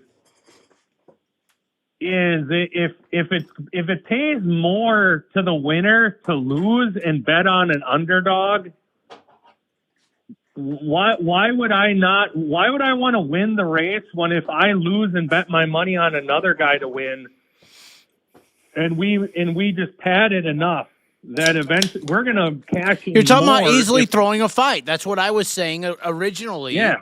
I do want to give a big shout out first of all. James Kinney Jr., you bought the red shoes that I sold last. No, I'm just playing hard. No, James Kinney Jr., you said $50 on the PayPal. I love the direct payments. Thank you. Somebody else sent a Venmo. I can't let these people go unnoticed, Spike. I barely get paid by the elites that run our racing world. They threaten me with red shoes all the time. Let me Scott address Fisher. the question. Scott Fisher. You sent $25 on Venmo. Thank you. That I'm going to be able to buy some beer for New Year's party. We're going to have a big New Year's tomorrow, Spike. You should join us. And we're going to be having a big chili bowl party at Corgliano's. It's going to be amazing. But regardless, back to killing babies or whatever you're talking about. Yeah. Well, there's questions in the chat are, can the drivers bet? Well, you don't bet on, you don't show up and go, hi, I'm Tyler Courtney and I'd like to bet on a different guy. Well, if I'm Tyler Courtney, I'm betting on the other guy's girl, I mean. Yeah, well, congratulations to Tyler Courtney. He's engaged, by the way. But I love Taylor. Taylor's awesome. God bless her. But no, so that's his brother. The fact is it's not. People think a lot of this has to be where you got to have the officials involved and the drivers and then the flagman and the no. No, you just need one. Big. You really just need one. And in a lot of cases, in when it comes to racing, it's just inside info, right? Like you're like, hey, the guy that's favored, he's sick, so don't bet on him. Well, or you can use now Spike. So you're thinking solo level. I thought more of you. I can't believe. No, there was a comma after my statement. I'm trying to explain this to your followers. Somebody asked, can you come to the Chili Bowl party? Yes, we're going to announce it. We'll have everything going soon. It's going to be at Knoxville, right across the street, the Dingus and Corgliano's big Chili Bowl party. I'm going to be hosting. Continue with your full point. Let's hear it. Right. But then eventually is these betting sites are going to have the lines all wrong. Because let's just say Kyle Larson decides to go race in a USAC event, right? They don't have any stats on Kyle because he doesn't race full-time USAC. So they're going to put Kyle at like a plus 2,000 or something. Because, the Abu in India doesn't understand what the hell is going on, so he sets the lines all fucked. Okay. You understand? And that's where shit like that can happen. Yeah, but that doesn't happen. It won't happen for longer than 5 minutes. But you're saying in that 5-minute window where somebody goes, oh, fuck, we fucked up here. Because I see this happen with the betting lines on football, too, because I'll go and put in a bet, and then I'll post it or whatever. I'll do a custom bet.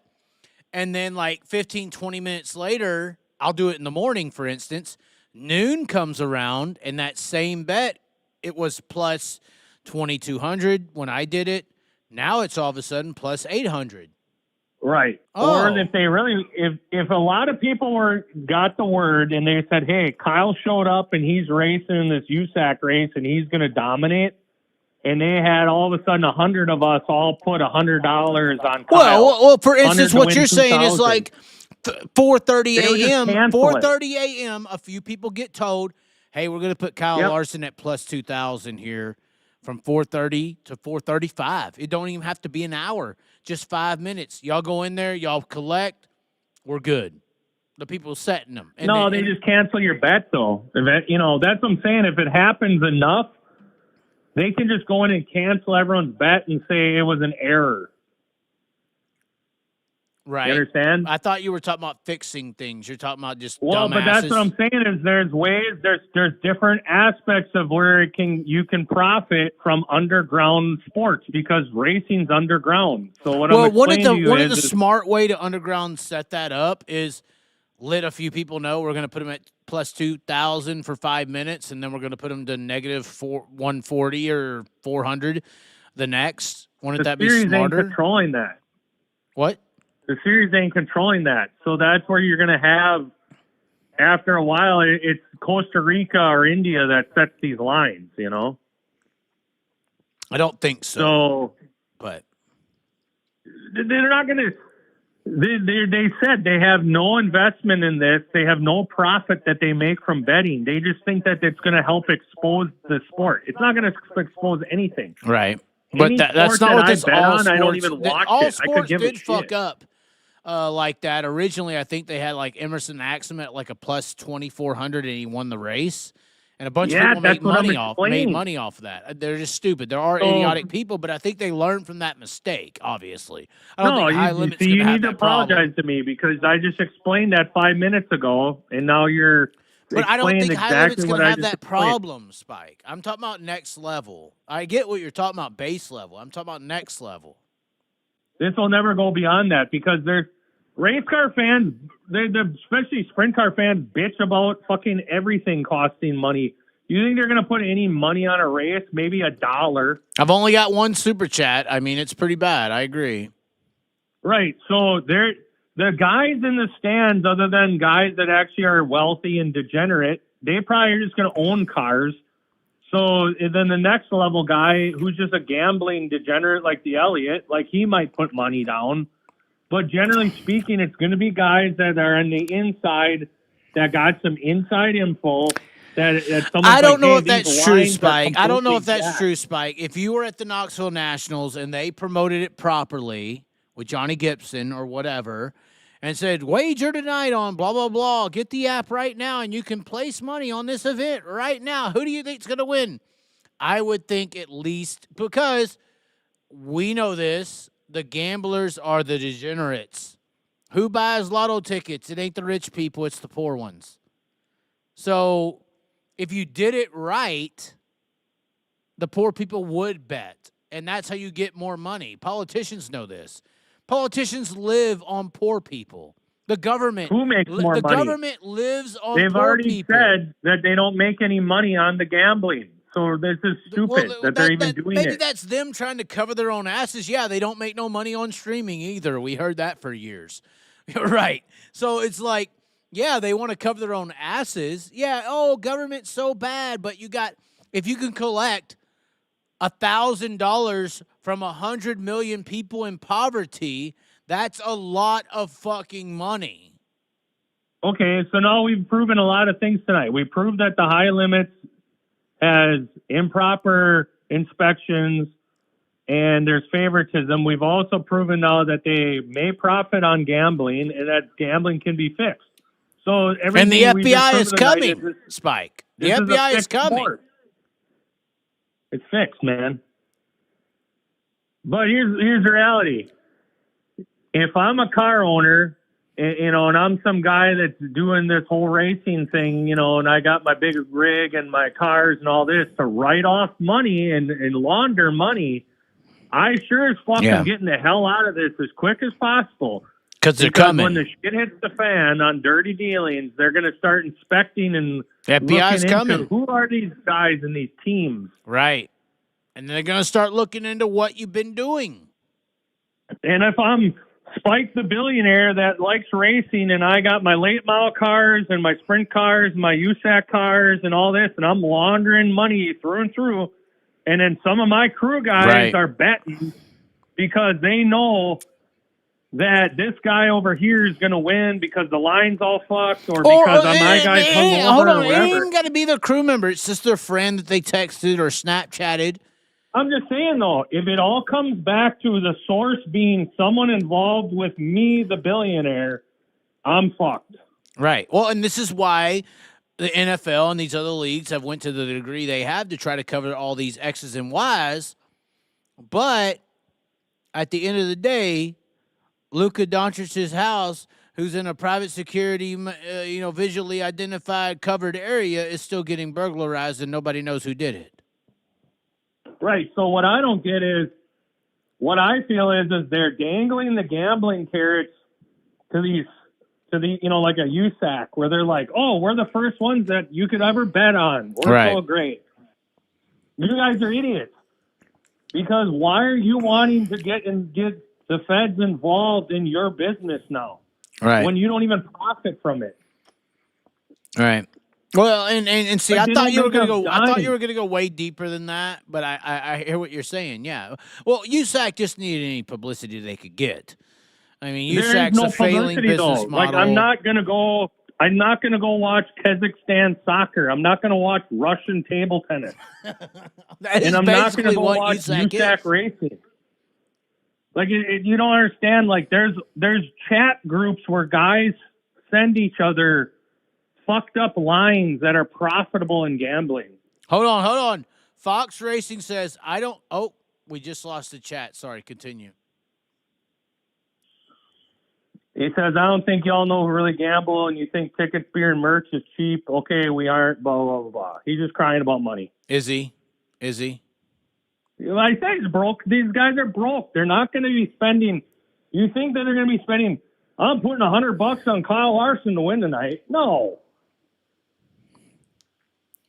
He knows what he wants to spend. See, I thought that's where you were going, where this Cody Meadows. I thought you were saying they're going to fix a few things, put them on the line for plus 2,000, have a few people bet it, and then jack it back up. That would be the smart way of doing it. That's what I'm saying. Like, USAC isn't sitting there plugging in numbers. But high limit's going to be different. Oh my God, Calvin and Hobby. 410 sent $50, even though YouTube takes fucking 45%. I can't believe they do that. Happy holidays, great content, and great songs. Thank you for the songs. Spike and Broke Joe think I can't sing. Spike's a pianist. I use I'm the only one that you I use get MetaQuest. Super chats for, by the way. Anytime I'm on, you make over $100, so kiss my dick. Well, it's good. I mean, that's fine. You can have credit if you want. I'll send you some money, or I'll put my dick in you if you want. I don't know which one's more valuable. There's been some late nights I don't know about you, Spike. What I'm saying is, I'm just saying that anytime I'm on, you're getting. I learned how to play Silent Night on MetaQuest. It was like Guitar Hero. It like put the keyboard was in front of me, and the MetaQuest did like the whole. Augmented reality, the AR, and I like played Silent Night for this horrible person who doesn't like me anymore, apparently. But why are you playing Christmas music to a girl? Because it was Christmas Eve. I was being romantic. This is how I get my dick sucked, Spike. I'm not muscular like you. I can't just say, oh, look at my muscles and my, nice mustache and beard trim. Fuck me. I can't do that. I have to do all the extra stuff. I have to do what all of us out here without all the muscles and all the stuff have to do. We have to play the game, Spike. We have to play the game, and then they make it feel special as they're fucking you on the side. I get it, Spike. It's fine. But what I'm saying, this is what we have to do, Spike, to get by. We have to learn Silent Night on Christmas Eve with the fucking MetaQuest. What I'm saying, though. Go ahead. It's unbelievable. I don't think anyone since 1400 in fucking Auschwitz, Germany has gotten laid by playing fucking Silent Night for a woman. It worked for me. I mean, but that's the pettiness us fat people have to go to. I'm sorry. I mean, maybe I should just run on a treadmill for 2 months and then it'll change. But I did that and it didn't. It didn't make a difference, 2 months, Spike. right? It really didn't. When I was skinny, honestly, I've got more puss as I've got bigger than I was when I was smaller. But that was probably a mentality thing because I was very cocky. But at the end of the day, Spike, I thought you were going to go to the next level. I thought when I brought up this Lucas stuff and this Northrop Grumman thing, I thought you were going to go to the next level because maybe I'm dropping some knowledge here, but the new gloves that they make for the NFL players incorporate certain metals to be able to catch the ball easier and better. Do you know about this? Sure. So, Well, there's been magnets it's used in in the sports for gloves. years. Well, the players hear it and they're like, "Oh shit! It does make it catch it easier. It is better in cold weather or warm weather." But here's what I'm saying. I'm thinking next level, not Carson Macedo torpedo level. I'm thinking next level. Have we not heard of Maui? And the direct energy weapons, in my opinion, that were used to burn the island. But here's what I'm saying. Magnetism, Spike.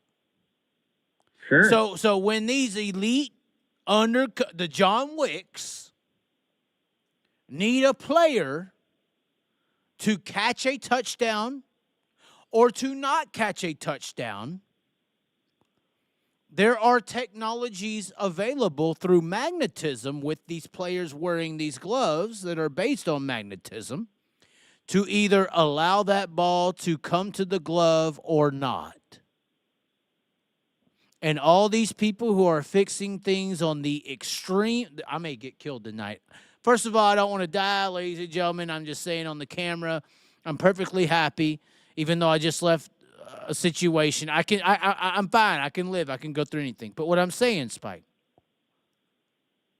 there's technology out there that can turn magnetism up or turn it down. Sure. And if They you use need that a in the touchdown, with the if ball. you need a touchdown to be caught, you turn it up. Sure. They've been doing this for years, dude. This is what I'm saying. It's tricksters in reality. NBA. Everybody talks like, how did he make that catch? Oh, my God. Turn it up. Right. They did that in NBA for years. It's been proven. What are you saying, Sean? Sean wants to say something. What? Honky Tonk Go ahead. Rob said, so balls have metal in them? Somebody just said, so balls have metal in them. He said, Honky Tonk Rob said this. No, it's the gloves. The gloves incorporate certain metals to construct that make the ball easier to contract. It's just like rubber, for instance. Rubber's a very interesting source. But these new technologies that Nike and everybody develops, they got all this synthetic metal and this synthetic this and that, and it makes it easier to catch and grab. Right. It's all about the squish. Right. And that squish, The tire dome. if you can control with a direct energy-based item, we'll call it. We won't call it a weapon. If you can control that magnetism of that arena or that hand or that, it's an arena because this is electrification.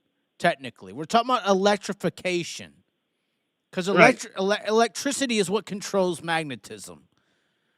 If you could control the electricity in the air, funny, we ain't talking about the rock and you, Spike. If you could be the most electrifying man of all entertainment. No, I'm just saying, like that was honestly the Freemason symbol he was saying in that. Right. He was talking. Kyle Larson's the rock. Well, exactly. They're talking about electrification and they're talking about magnetism when they talk about that. All tricksters of Houdini, all these people, they all understood. Even what is it, Chris Angel in Las Vegas? It's all a magnification based trick. It's all it is. That's how they make all these tricks work. It's an illusionist situation. And if you control the electricity in a scenario, and these gloves are based on magnetism or any metal-based, any metal-based material, you can make that football or that basketball that goes in a metal rim, right? It's still a metal rim, ain't it? It's still a metal rim, I believe. If you control, scientists run the world, by the way. It wasn't just Dr. Evil and Austin Powers for any old reason. That was a Freemason movie. If you could control electricity, you control the field that we play on. And that's also, obviously, about the Matrix. It's a field. It's an illusion. All these illusions are based on magnetic projections. I'm just saying, I'm probably going to get killed by the end of the week by something. I feel fine, but I'm talking about some reality here, Spike. So what do you have to say about that before, or are you not going to say anything, or are you worried about your life? I'm fine. I mean, I'm willing to die today for the truth. No, I'm just playing. But continue. What do you think about that? It's just conspiracy theorists. You know, me and Dirt Tracker, we hate each other because I talk about these things. Spike, did you hang up? Did Spike hang up? Did he really? He did. Oh my God, he doesn't want to talk. He knows that life is valuable right now. He knows that life is valuable. He don't want to get killed. They cut you off, Spike. They don't want you to. They don't. The magnets.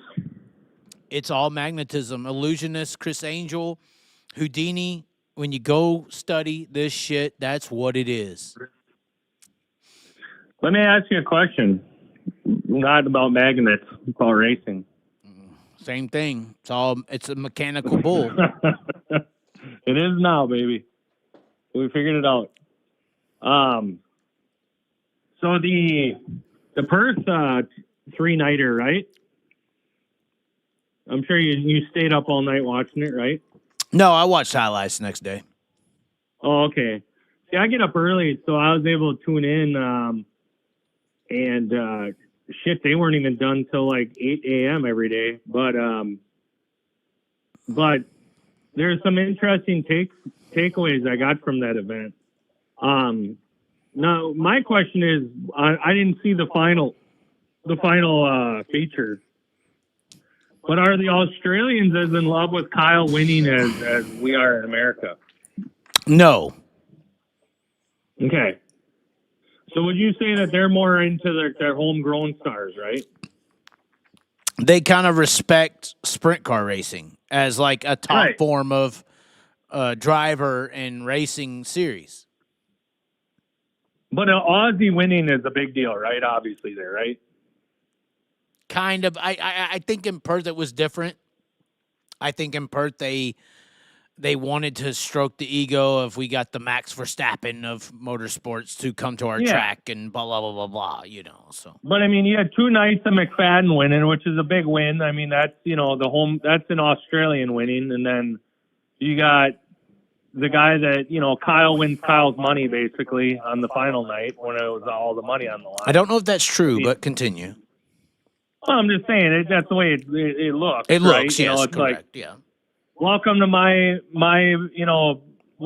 baseball game. Let's all play baseball. Okay, to I'm win done my here, Spike. baseball I'm done. I got to league, pee, Spike. I'm done.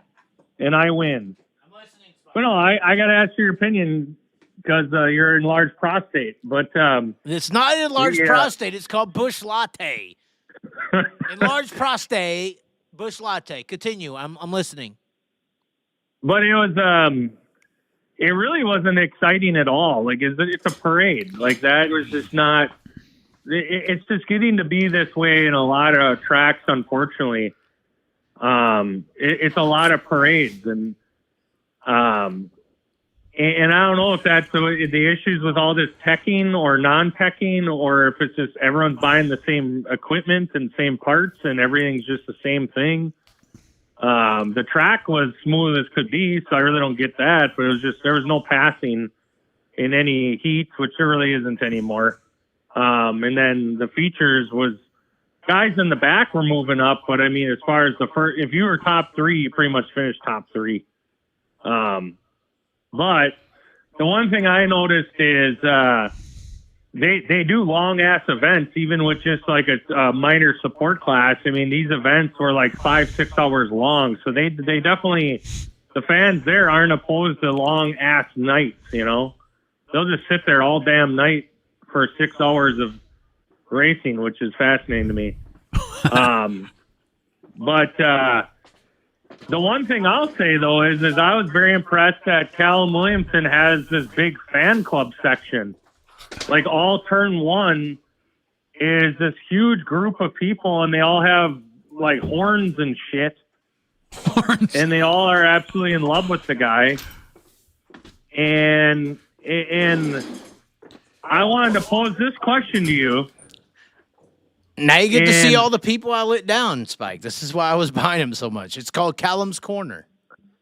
Yeah, and it's like, it's like fat women and families, and they blow horns and shit. And then well, I didn't do a video about the section for a reason, but continue.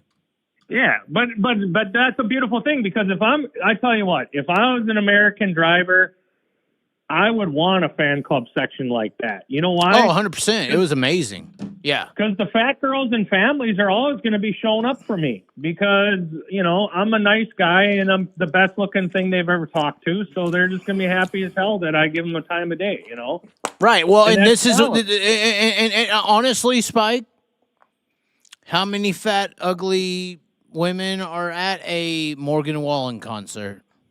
It's a lot of them. Right.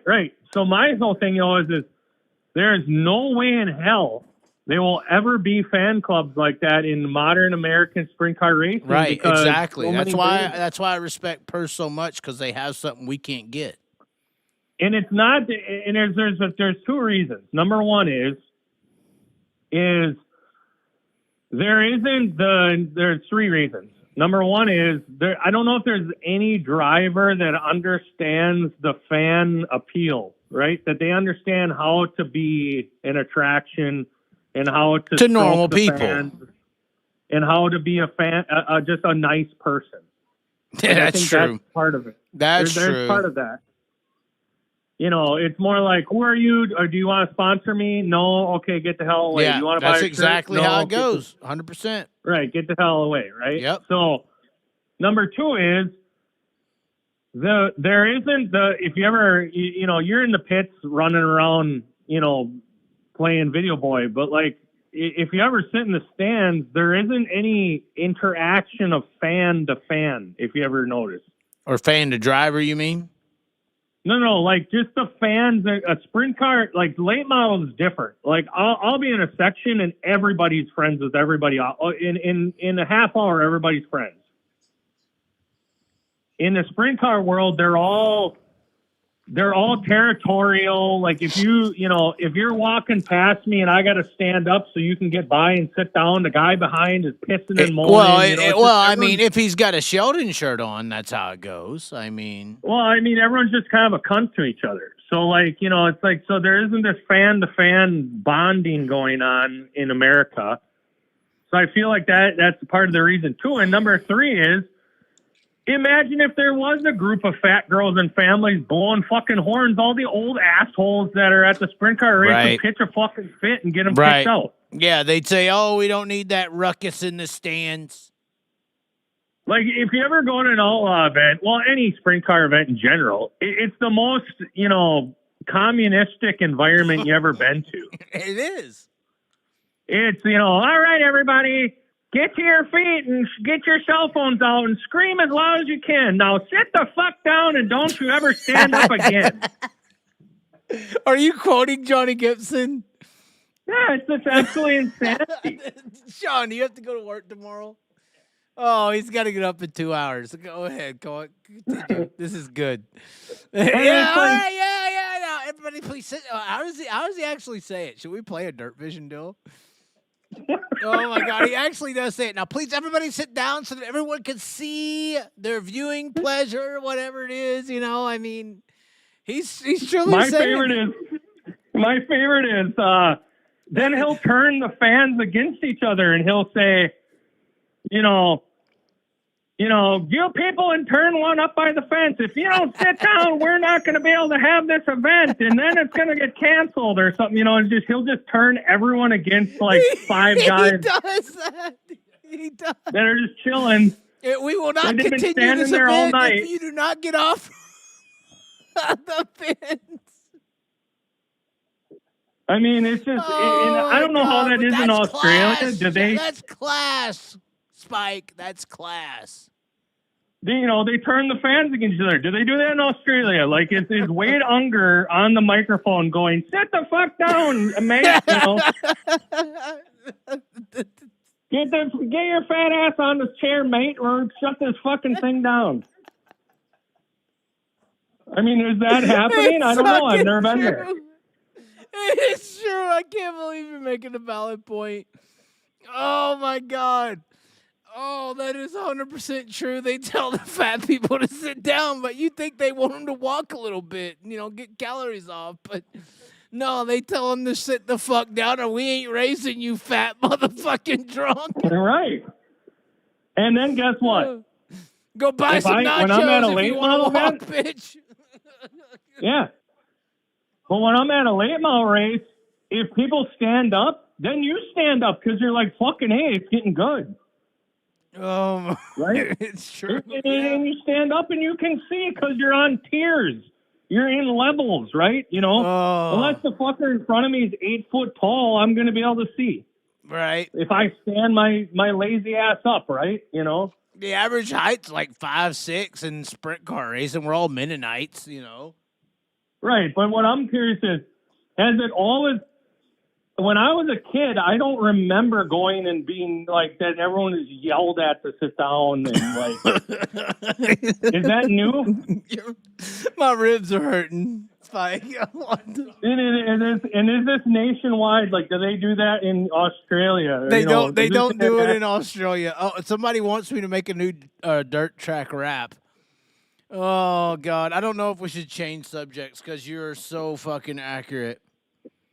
But what I'm saying is like, I think that when there is this feeling when you're there, especially if you're new. Like if you've never been there before. Like NASCAR, the green flag drops and people stand for the first 3 to 5 laps, right? But Spike, that's a demand of class. Okay, they want you to class it up a little bit because there is a classism deal. I hate to say it, but there is between the fendered and the sprint car world. There is a Jerry Springer element to the late model world that doesn't exist in the sprint car world, and I think it's because of that. No, sometimes these white motherfuckers need their daddy to come out with the belt and say, "You sit the fuck down, or I'll whoop your ass." And if they don't do it, they get their ass whooped. That's how these white people listen. Well, I just think it's becoming such territorial old assholes at sprint car racing. It's just very weird. It is very weird how you say it. Put your fat fucking ass. But that is what they say. That is what they say. I can't wait to clip this and send it to Johnny Gibson tomorrow. But it is 100% accurate. Well, dude, it's just a weird. It's like everyone get up and wave your cell phones because Wade Unger taught us how to be free, and then sit the fuck down because you're communists. Because old men are here. You'd think they'd be asking the women to take their shirt off. We're having a titty contest right now. Well, and I'd be like, fuck you, old man. Go sit at the top row then if you are that crippled up and can't stand. Right, have a section. You're dead 5 fucking years anyways. And me and my buddies are here having a good time. Instead, they ain't going to come back because this twerp in the booth is yelling at us. It's true. Security's coming up at us now. Like, just stupidity like that. I've seen guys drunk and want to have fun. So you're saying there should be like basically, when I walk up into the stands at Knoxville, which is where this happens a lot because it's all sprint cars. Eldora's kind of lax because they're, they got both late model and sprint car racing going on. Knoxville, though, they're trying to be like the Outlaws all the time, because that's their thing in Knoxville. So you're saying when I walk up into Knoxville and it says section, H to B, there should be a sign right there that says seating section. And then on the ends or something, instead of it being like a family section and an alcohol section, it should be like a standing section or something. Like there should be like sections years. Where you can do whatever you want and not get chastised and made to feel like you're fat and horrible. Well, the late model tracks have that in the South. Like if you want your own seat that is yours all weekend. You can buy a reserve seat on the front stretch or back stretch that's high up, and it's, row 50, seat number 2 or whatever, right? That's yours the whole fucking weekend. But then, like, say I show up and I'm like, hey, Chaz and Sean and Connie, you guys been to late models before? Never been in my life. Well, guys, let's go. Well, fuck, how much is it? Well, it's $10. We can stand on this hill. There's a beer tent right there. We can have a gay old time. Fuck yeah, we're going. And they do have that. They have kind of like these cheapy sections. It might be turn 4 or something, or turn 3, right? But, turn 2, whatever. But they kind of do have like a cheaper section where you can stand, or just, they'll have a rickety ass bleacher there, just where it's more chill. And then that's where like the new people, I would say, would come. And then if say you guys are there and you go, damn, this is a damn good time, and you're all like, yeah, next time let's get some seats, sit down and, just make it count. Okay, cool, you can do that. Or you can say, oh shit, let's buy the $10 beer stand tickets, Right. That's what I'm saying, like sections. Well, yeah, and remember when this past year when Outlaws rained out at Beaver Dam, and then they ran the thing on like a Wednesday or something? Yeah, rescheduled. Yeah, they rescheduled it like a month later, right? We were there. That's where Sparkleville was. Yeah, but I didn't go on that Wednesday. Right. Nobody did. So I got done with work at a good time. I could have got there. I probably would have just missed, like the heats or something, right? Like it wouldn't have been, I wouldn't have missed the B's and the dash and the C's and the A, right? You would have got a good hour, 2 hours in. Right, but I'm not going to go spend $55 fucking dollars to go see half the show. You know what I'm saying? Right. But I feel if they had like the $10 hill, I'd have been all about that, or the $20 hill or something, Right. That's all I'm saying. So you're saying it should also be not only like a section, but a discount section. Well, I just think that there's got to be. How the hell are you going to get new people or families to come? Well, but how are you going to get new people or families to come when you got people screaming and yelling and acting a fool either? Well, but that's what I'm saying is you got to, you can have your drunk ass hill, and then you can have your family hill, or whatever. You know what I'm saying? You started this off with Callum. They have Callum's Corner at Perth. Yeah. And if you like Callum, you go there and you go crazy, and you know what you're going to get when you get there. Yeah, and I'm sure that's pretty, I don't know if people are drinking and partying, but it's probably more tame, they're having a gay old time. Well, I mean, most of the rest of when I go anywhere but Callum's Corner, they're complaining about them. They're obnoxious. Why are they loud? They're loud. They love Callum. Fuck Callum. But that adds to it. Yeah, but that's good. That's good. I'd say it adds to it, but there's a designation. That's what I'm saying. This is your standing. This is your sitting area. There's a designated area for psychotic Callum Williamson dick suckers. I'm just saying. That's what people say. Beautiful. They say, fuck him. They fuck Callum. He's a bitch. He's a fucking loser. He went to the USA. He couldn't keep up.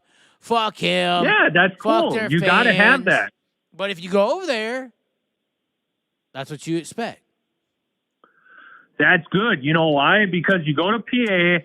When I was at PA a few years ago for Speed Week, I was up on Beer Hill, right? Turn 3. And I'm not even kidding you.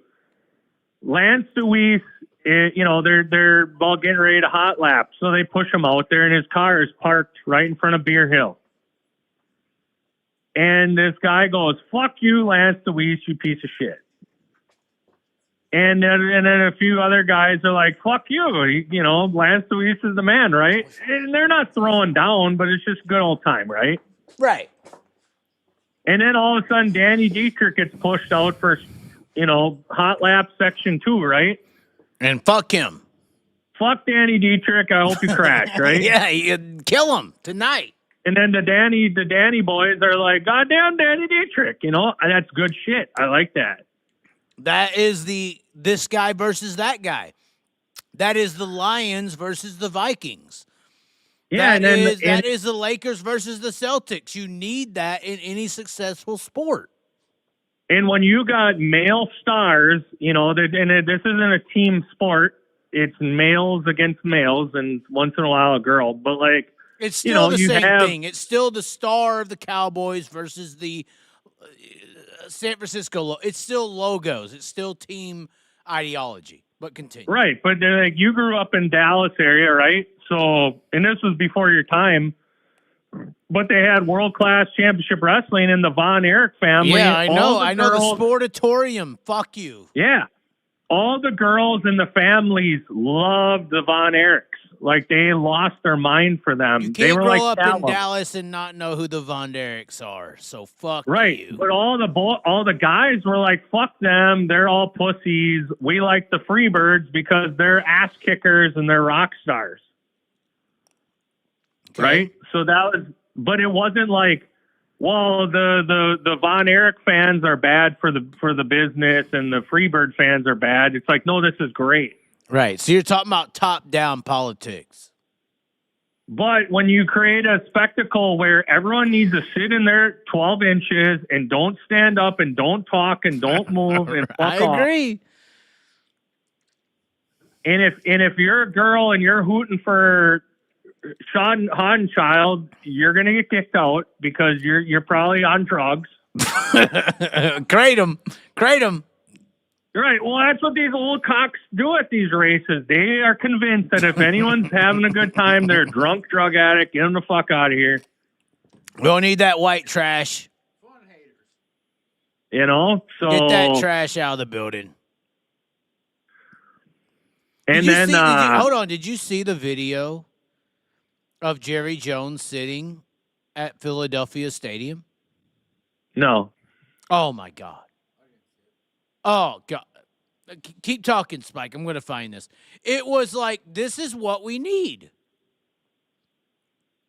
Because it's like, if we had owners.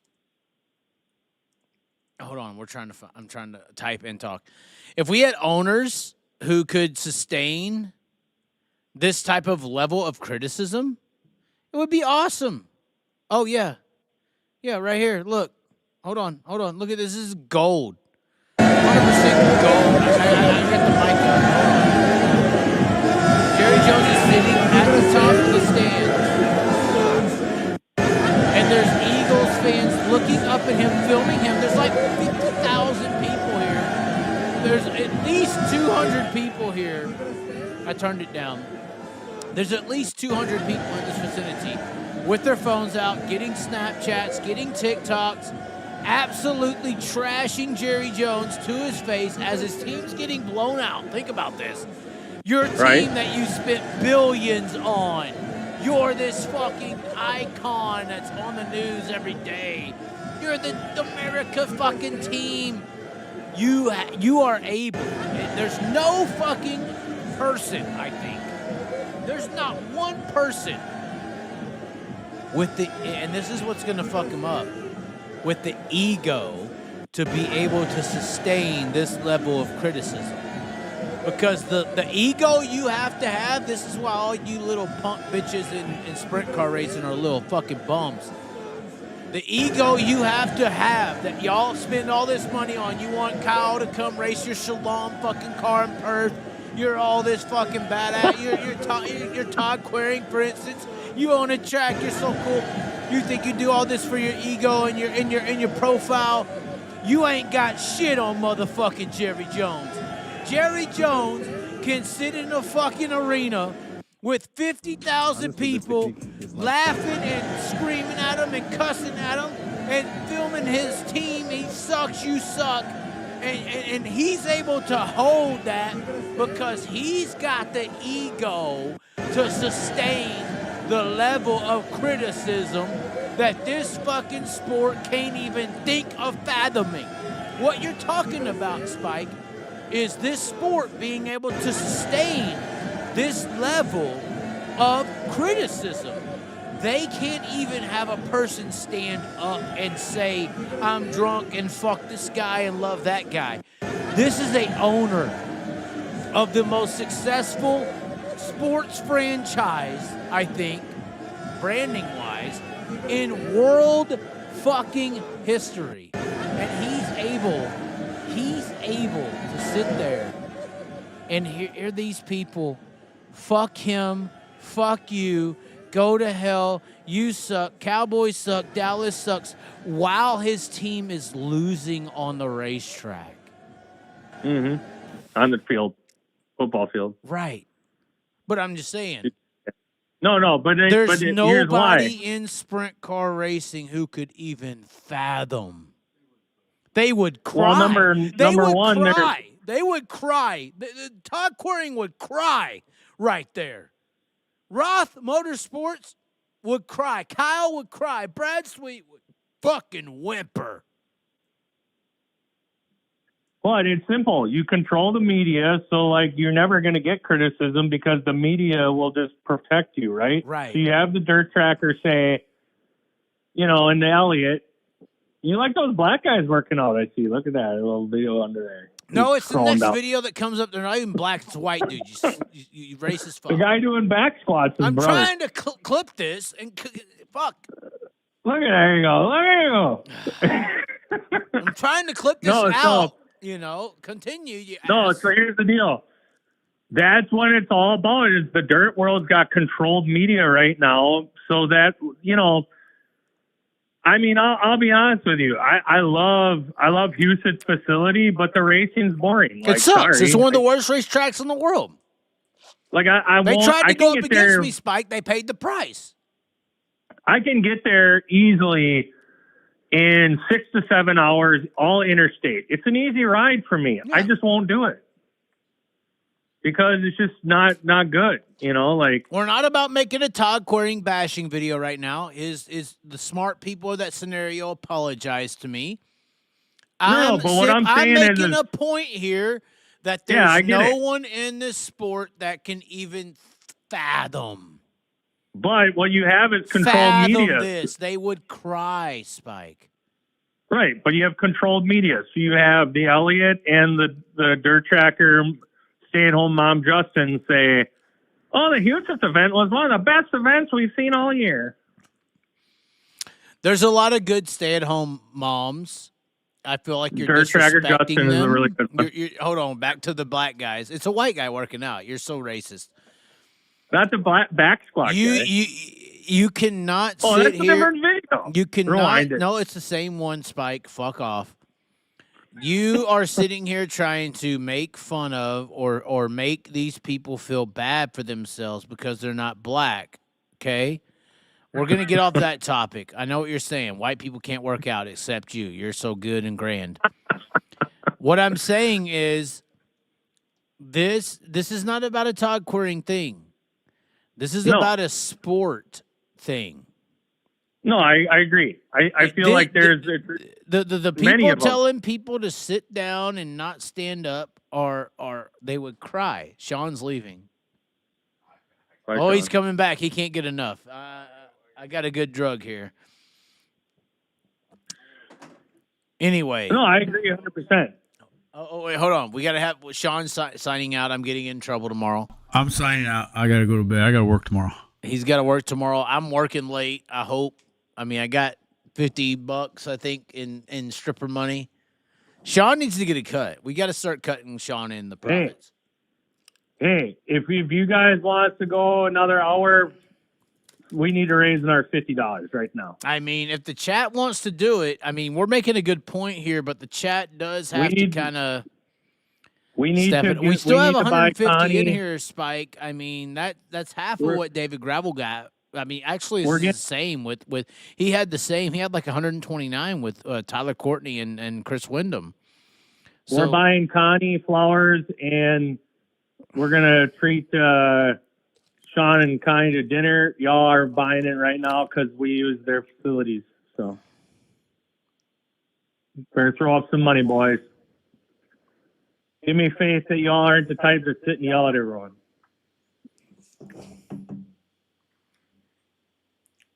But no, I think that it's not fun. I just think like even you're in love with sprint cars, and I appreciate that, and I love them too. But I feel like Knoxville was boring as shit this year. Like all of it, from the racing to the fans, all of that. Like it just was not what it used to be. You know?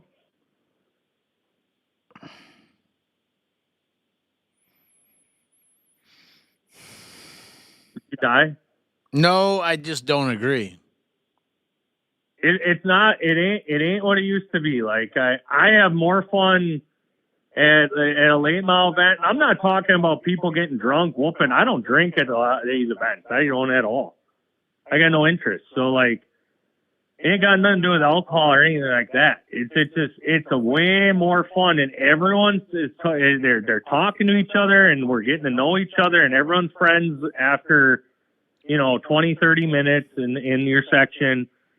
And I mean, it's like, shit, everyone's sharing race passes with each other. Here, oh, my phone ain't working. I'm dead zone. Well, here, take my phone. My daughter's phone works. You can hold mine and look at the race pass. It's like, holy shit. Isaiah Johnson did just send $1. I am halfway texting. That's why I was busy. 49 to go. 49 to go. There's the from the Australian aspect that you're talking about there. Would you say there's more camaraderie of fandom within the stands? Like the fans are friendly with each other and cool with each other, and they have this bond that they love racing. They don't just hate each other because they're sitting near each other. Hello? I mean, I can't disagree with you. No, I have a question. Like, are the fans better in Australia about like being cool with each other and friendly? They just it's a whole nother world over there. It's hard to describe. Or the territorial, like me and Rico had to talk about this, and it's over there. There's not as much. I feel this is not to be disrespectful to what your point is, but I feel like in Australia, it's not a drunk culture. I feel like a lot of people in America do dirt track racing to have a reason to get drunk on the weekends and see fast cars go by. That's not the vibe I get over there. The vibe I get over there is they're watching like a big deal. Well, you want to know why? And have you ever gone camping not at a racetrack? Yes. Okay. Well, whether you have or haven't, and I'll just tell people if they don't know. Like, if you go to a public campground or private owned, whatever, there's a curfew. At 10 p.m., you got to put your fire out, and you got to shut the fuck up and go to bed. Like, that ain't fun. So what are a lot of people that have gotten into the camping culture have been like, well, we like camping, but we want to stay up and we want to have some fun. And it's like, well, if you go to the racetrack, you can camp and go to the race, and then the race is done by like 10, and then you can go back and have a fire and have food and drink and be up till 6 in the morning if you want. And it's about the same price as a campground. So I think the camping culture has connected into the dirt track world, which is, you're just getting bombed all weekend, so I think there's some of that, Yeah, I mean, there is a little bit. I mean, the camping culture, that's also a form of the class, but so is dirt track racing rednecks with paychecks? I mean, I'm not a redneck. I was raised on farms in the country. There's an event called Rednecks with Paychecks. I don't know if you knew about it, but no. But I'm just saying, like, it's a.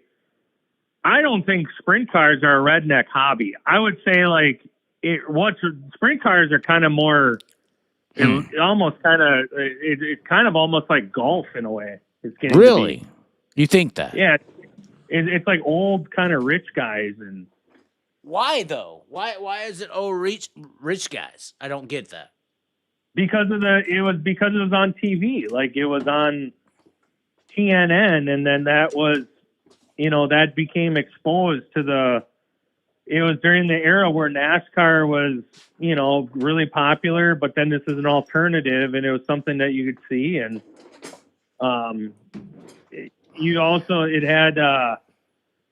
it had blue collar sponsorships back in the day. So the thing about blue collar is blue collar guys in the 80s and 90s were not poor. Like, they had pensions, retirement, 401ks. Like, these sons of bitches, when they retired, were like multi-millionaires. Like, they were doing good.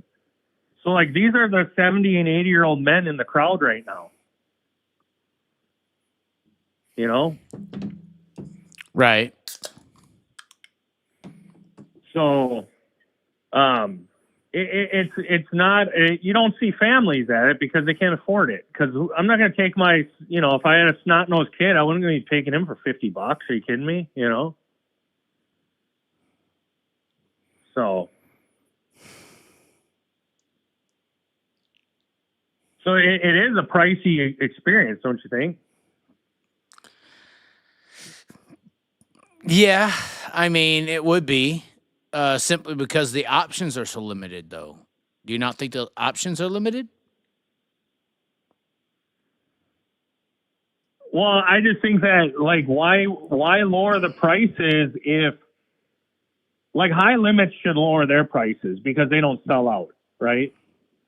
They had, like, hardly, like, there was, like, no fans at some of those events. So, but what I think is, like, World of Outlaws, they don't give a fuck because they got enough of a fan following that they'll pay $55 every time they go anywhere, if not more. So I think that in a show like that, it doesn't matter. Like, you can just keep it at 55 and people are going to pay it. But if I were High Limits, I'd be charging like $20-25. Fuck it. Pack the bitch,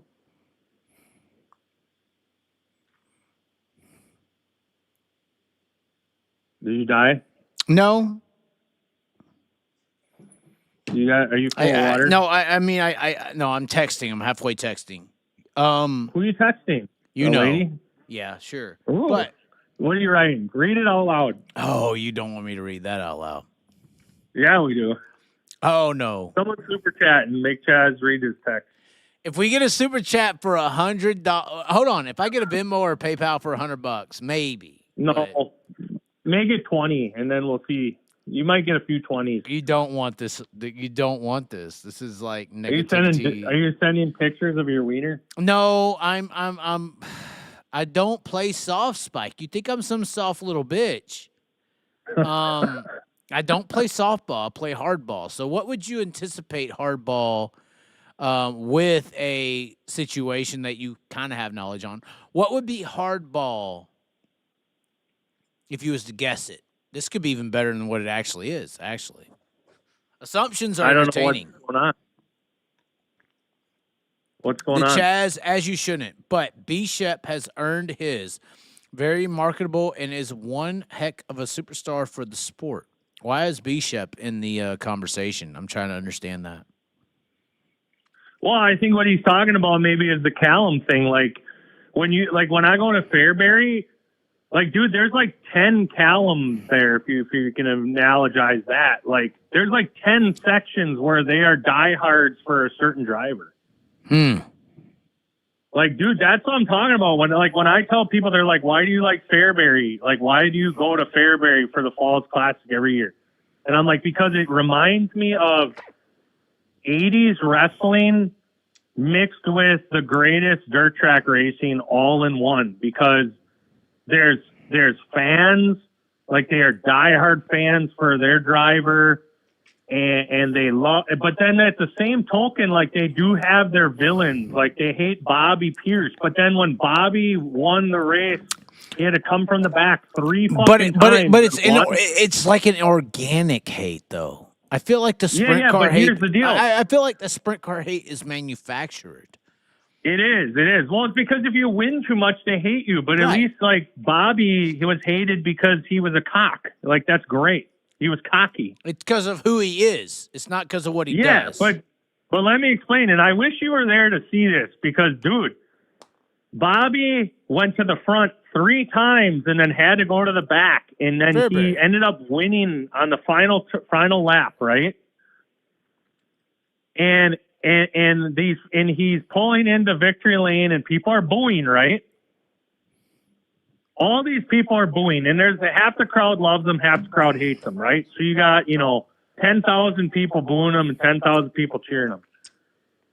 And he gets out of the car and is doing the post-race interview, and he starts to cry. And I'm not bullshitting you.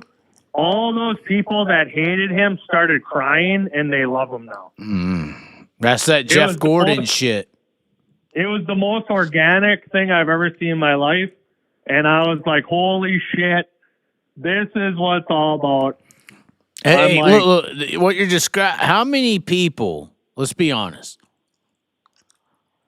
how many people hated the Joker all these years, right? All these years. Batman versus the Joker from the 1950s till 2018. They hated the Joker. He was the villain. Heath Ledger, who killed himself. They still hated that Joker who was a piece of fucking shit. Right. But the people who love the Joker today because of the description, the story, the understanding, the people who love the Joker and go to his movies, this Joker 2, are the people who love the Batman for 40 years. Yep. Because Joker is inside of all of us. Right. It's a person. It's a character.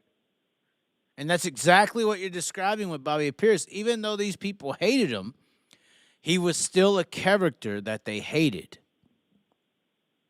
Right, but he's still a real person. So that's what I'm saying. It wasn't far that is not true. Yeah. This is the problem with media. No, they never. No. But then he became a real person. I'm not saying he's not a real person. Obviously, Bobby Pierce a real person. But in these people who hate him, he is this character of hate. Correct. He's cocky. He's a character. Right. But then he exposes the fact that he's a real human, and then that's what I'm saying is so what is missing then in sprint car racing? None of them are human. Yeah. Right? They don't ever show that they could win 100,000 and they don't show any emotion. The biggest Bobby Pierce hater can see Bobby Pierce's hater or hatred side. They could see the biggest Bobby Pierce hater could see what they hate about Bobby Pierce more than any sprint car fan could see about their driver's character. Right. Because their drivers are fake as fuck.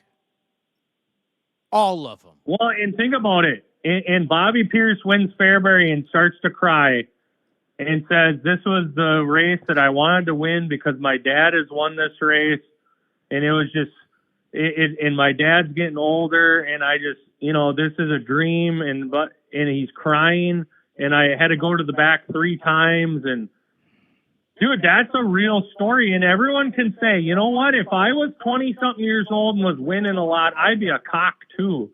But damn it, I know what this probably feels like because, man, if I just wanted to do something where my old man did it and I did it and dad's getting old and by God, who knows how long he's going to be around and it's real. That's real. Yeah, I mean, the only negative thing I have about Bobby Pierce is his woman. I don't think she's real at all, to be honest. I think she's fake as fuck. I hate to say this because I know him and she's been nice to me, but When I saw, I'm just saying, I don't know if it was a career move or what. When I saw her make that fucking video, I think it was from Farmer City. She made a video where she literally filmed herself react to a ending of a race. I lost our respect because being somebody who makes videos, I know, or at least I feel like that reaction was 100% fabricated and false. So what? Who cares? I care. That's all I'm saying. You can care how you want to. I'm not saying you have to agree with me. Hold on. I'm not saying you have to agree with me. I just feel like when I watched that motherfucking video, it was more so of a cringe reaction. I was disgusted by that. When I saw that video, it defined who she is. Well, that's fine. If you love OnlyFans girls, then you love them. Why are you in competition with girls suddenly? If you love OnlyFans girls, that's fine. But you're jealous of her skills. That's fine. Okay, yeah, she's acting, she's performing. You like that. I don't. I like authenticity. I like raw emotion. I like reality. I don't like somebody who is faking it on a camera for views. I don't like porn stars. I don't like OnlyFans girls. Yeah, you do. I like authentic. No, even when I watch porn, love porn. I type in porn when I do watch it. I'm like, love interaction, girl and guy kissing. I try to find authentic situations, Spike. I'm getting too deep. But black BBW I don't do that unless the girl's really stacked. But what I'm saying, black BBW Central PA. That's disgusting for you to say. There's not too many black BBWs in Central PA. Trust me, I tried to find them. I didn't find too many. I found like a half of one, but that doesn't count. Anyway. You got her pregnant, I heard. We can't be talking about my third child. But you're off topic now because you hate women. I'm being honest. I don't like people who fake it for views. I like people who get on the camera like Tom Brady. She's a TikTok star, dude. Here's what I like. You know how much more popular Bobby I like Pierce people who get on the fucking like Tom Brady and says how he feels when he was drafted last and came back and starts crying because the 49ers didn't pick him. That's what I like, because I could tell that motherfucker's sincere in how he feels. Who cares? I do not like inauthenticity. You can hate me or like me. I'm just saying, when I saw that motherfucking woman, I was going to say bitch, but that's my ghetto side coming out. When I saw that woman fake it for a view. Bridget the midget. When I saw that woman fake it for a fucking view, I lost every fucking ounce of respect for whatever her fucking name is. And if that's the woman Bobby Pierce is laying next to and she looks into his eyes and tells her or him that she loves him, I honestly don't believe it, because she's already proven to me that she will look into people's eyes and fake it.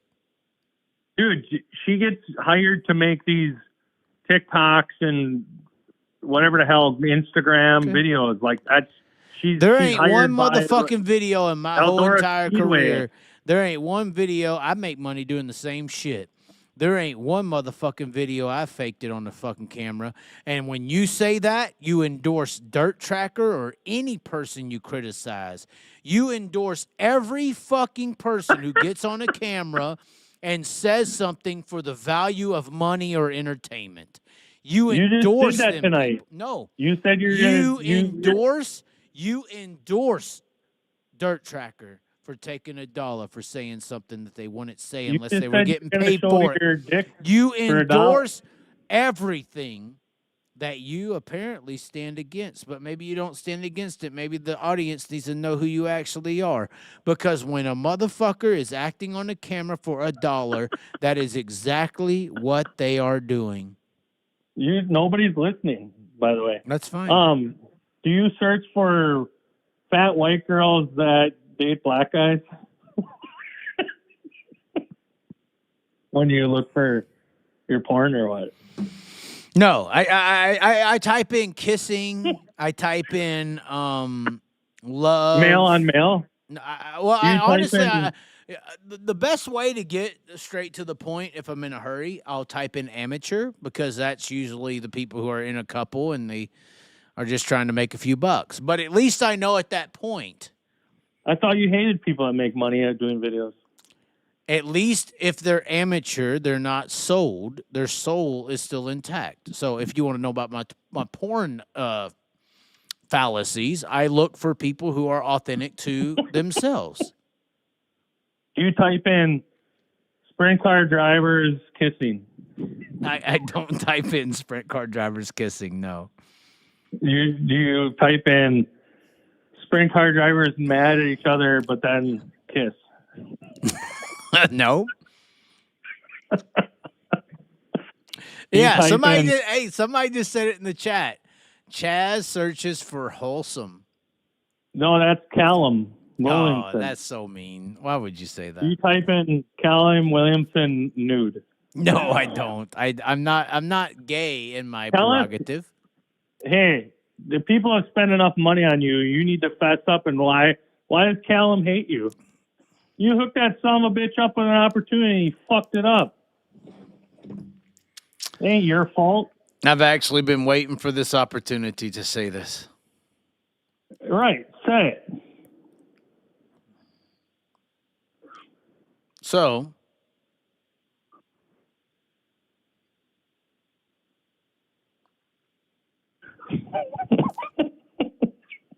hurry up. You texting? Tell her to hold on, bitch. No. I'm debating on reading this text message from Callum. Yeah, actually, read it. I don't want to, because he's a really good guy, you know. Because all I'm gonna say is, if I'm some foreign illegal immigrant race car driver, and there's nothing illegal about what he did. You're so wrong. Maybe I did illegal things. I may. If somebody bought me a plane ticket and I flew it, is that illegal if I don't report it in taxes? I'm curious. And you hooked me up with an opportunity, and I shit the bed. Why am I mad at you? What do you mean shit the bag? He tried his hardest. Well, I'm just saying, like, you know, he didn't live up to expectations, and if I didn't, that's on me, right? Like, why is that on you? Do you remember the whole situation where they were putting traction control on people's cars in Australia, and it wasn't going good?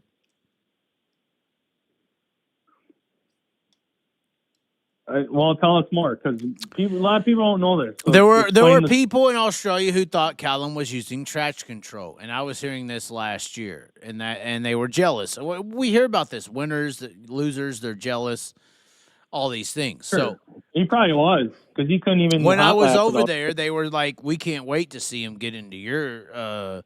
Well, they knew about what I'd done and what we got him into. They're like, we're waiting to see him get into that car you helped him get into, and if he sucks, that's going to prove it. You know, it's going to prove that when he gets into that car, he's going to fucking, if he doesn't do anything special, that proves that he ain't that special. And they're like, okay, so when we see that, we're going to fucking find out. So that was being said while I was over there last year. Oh. So this by year, fans or drivers? This year comes. It happens how it happened. You already know the documentation. Yeah. And when Callum goes back to Australia, they got this traction control detector device that these people have devised. And Okay. so happens the first week it rolls out, it goes onto Callum's car. And there's all this fucking controversy on why it happened or why it didn't. So I made a video, and I unfortunately I can't be Bobby Pierce's girlfriend. I get on here and I say what I know and what I think, and I don't fake it. And I'm like, well, people when I was over there said that Callum could potentially be cheating and that his USA experience would validate or invalidate. I don't know if that's a word. Invalidate. I think that should be a word, actually. If it's not, put it in the dictionary. I said it would either validate or invalidate his ability. And when he sucked in America, I had a feeling that they were going to start targeting, basically, is how I was laying it out. They went after him because they thought he was using traction control. So I said that. I said that in a video. And then this is what followed. This is the message from Callum. You want me to read text? I will. He Say it said, in an Australian accent. I'll try. Mate, I hate your guts, you son of a bitch. Hey, mate. No, I ain't going to be that mean. It says, hey, mate, I listened to your chat you done. Yes, it's great giving out the whys. All I can do is give you some whys also. Oh, my God, you already hear it. You already hear it. It's coming. Why have one feature races in 5 other team cars also? I love what you do, mate. Real shame. Listen to this. A real shame after what we did for you that you bag me out on a video like that. The way you made the video was not a nice thing. So this is, I just gave you the description, the honest truth. This is the response to the video that I made about people potentially feeling like he did something because he fucked up or didn't do well in America. I said I didn't bag you out. I said what people speculated and alluded to how I thought you were targeted, which is what I was trying to say in the video. They were targeting him because he didn't do well in the American ride. He said, it's the way you made it. I said, I didn't think that is how it would be taken. I am not sure how that conclusion is being drawn. He said, you gave whys in me running my car and American's car. Why or what about the other cars I ran? So he's trying to say he's run other cars and he's been successful outside of the American car. I said, I'm telling my firsthand experience of what people said to me while I was there, prior to the American ride. They thought you wouldn't perform because you only do well with the device. This isn't my speculation. This is theirs. He said, I have raced in Perth for 15 years. Of course, I'll be good there. Ha ha. I said, thus why I alluded to you being targeted. He said, I have raced more than 400 times. I said, okay. I guess what I'm saying is made up or I just said it for fun. What's my motive in that? He said, never been good elsewhere in Australians and never was good in America. Well, which is what people said. People called him a Brian Brown of a, this is exactly what Jock Goodyear's dad said to me. He said, oh, he can't win anywhere else but Perth. This is what people labeled Callum when you go and look at his record. It's not as dominant. I mean, this is what I said in my video. This is what people alluded to. It's a fact. I said, I guess what I'm saying is being made up. What's my motive in that? He said, never been good elsewhere in Australia and never was good in America. Is that wrong? You're saying correct. Well, he won twice in over 2 years at Perth and then never won anywhere else. So, yeah. Okay, well, that's kind of the speculation that the people who want to go after him would say. I said, I know I'm not he says, I know I'm not the best driver, but didn't want to be slayed over it. I guess I slayed him when I said that he was targeted for traction control devices. I'm not angry, mate, just disappointed that you listened to Scott about me being a cheat, which Scott Chatwin was a part of leading the traction control device technologies in Western Australia. This is why he understands this, and he knows this for a fact. He says, look at my career. Only one racing at Perth, being over east in that, and never done well. But because I have raced at Perth 400 times in my 15 years and win a few races each year, because I have more experience that someone who have done or only done half the races can convince someone to look, we cheat. Look at my point of view. All good, mate, just having a rant. I said, I'm not convinced of that. I'm not convinced that he cheated. There are those who believe it, though, is what I said. I argued, Scott, which I did. If anybody wants to go document my Perth experience, me and this Scott Chatwin guy, who's probably about 6'7", probably 275, me and Scott had about a 15-minute rant at the back of his trailer. I was willing to get my ass fucking rolled on. I would have put up a good fight, Spike, but it probably would have went south. But I was rolling with my guy. So anyway, I said I argued Scott, almost got in physical altercation with him over it last year. This is true. Anybody who saw it, they saw it. I'm not a bitch, Spike, as much as you want to say I am. No, I never say you are. This was no agreement. Let me ask. Hold on. You want me to continue? This is no. Pause for a second. Okay. Pause for a second. Let me just get a quick summation here. So they do use traction control in Australia, you're saying? People assume they do, yes. So the argument is people are saying, hey, he does well here because he always races at Perth. He's got a big fan base. Back to the Larson and all that. Yeah, he's got a big fan base. And if he goes to America, they don't have traction control. The car he's going to get in, he ain't going to know it. It's going to be tough. He's going to fuck up. And that's going to expose how he can't perform without it. Sure. And in my opinion, it's like guys that race at Knoxville every week for the past 15, 20 years or whatever. That's why when Jock Goodyear's daddy said, he can't win nothing but here, I said, so he's a Brian Brown, and his daddy had no idea what I was talking about, but that's kind of the MO on a Brian Brown, correct? Yeah, so if I was, a Callum Williamson, and I'm sure he's aware of his limitations or his skills are being very regionalized to one track. Right. Much like, say, whatever, there's a list of guys that all they race is Knoxville, right?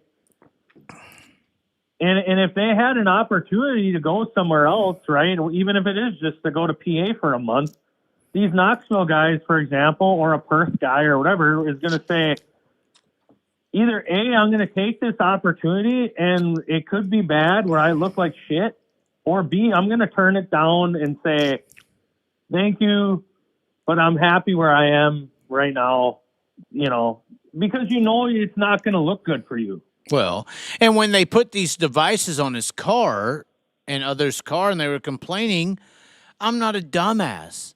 Obviously, there's going to be a bunch of people out there like, why are you so worried? Oh, you're complaining the device didn't work on your car? Why not? Oh, is it not working on your car correctly because your car's not correct? Sure. Right. Well, so and I would say I would know when I'm addressing it, is what I was saying. Yeah. Well, and I would try to know my strengths and weaknesses, and I would say, listen, my bread is buttered here. But I'm that's not the only defense, there. right? For the once again, empathy is everything. If you're not understanding the accuser, you're not understanding the one being accused. So the one being accused of being this fucking Callum who's just cheating and blah blah blah, versus the person who I'm just raced here a lot and I'm good. There's two sides in that. There's a side that says, no, you're not that good. You're just cheating. Well, and I would just say, if I was in his position, I would say, I know this track like the back of my hand. I got 400 races I've done there. Whether I have traction control or not, I'm a one-track wonder. There's nothing wrong with that. There's many people that are throughout the world. And I believe, I mean, I'd have to go look at the video that we're conversating about. We're only halfway through the conversation. I believe I said it's like Brian Brown. I provided evidence for both sides. You know, I didn't just sit here and say Callum was a cheater. I said there's people who think you're cheating, and there's people who think you're just good at one track.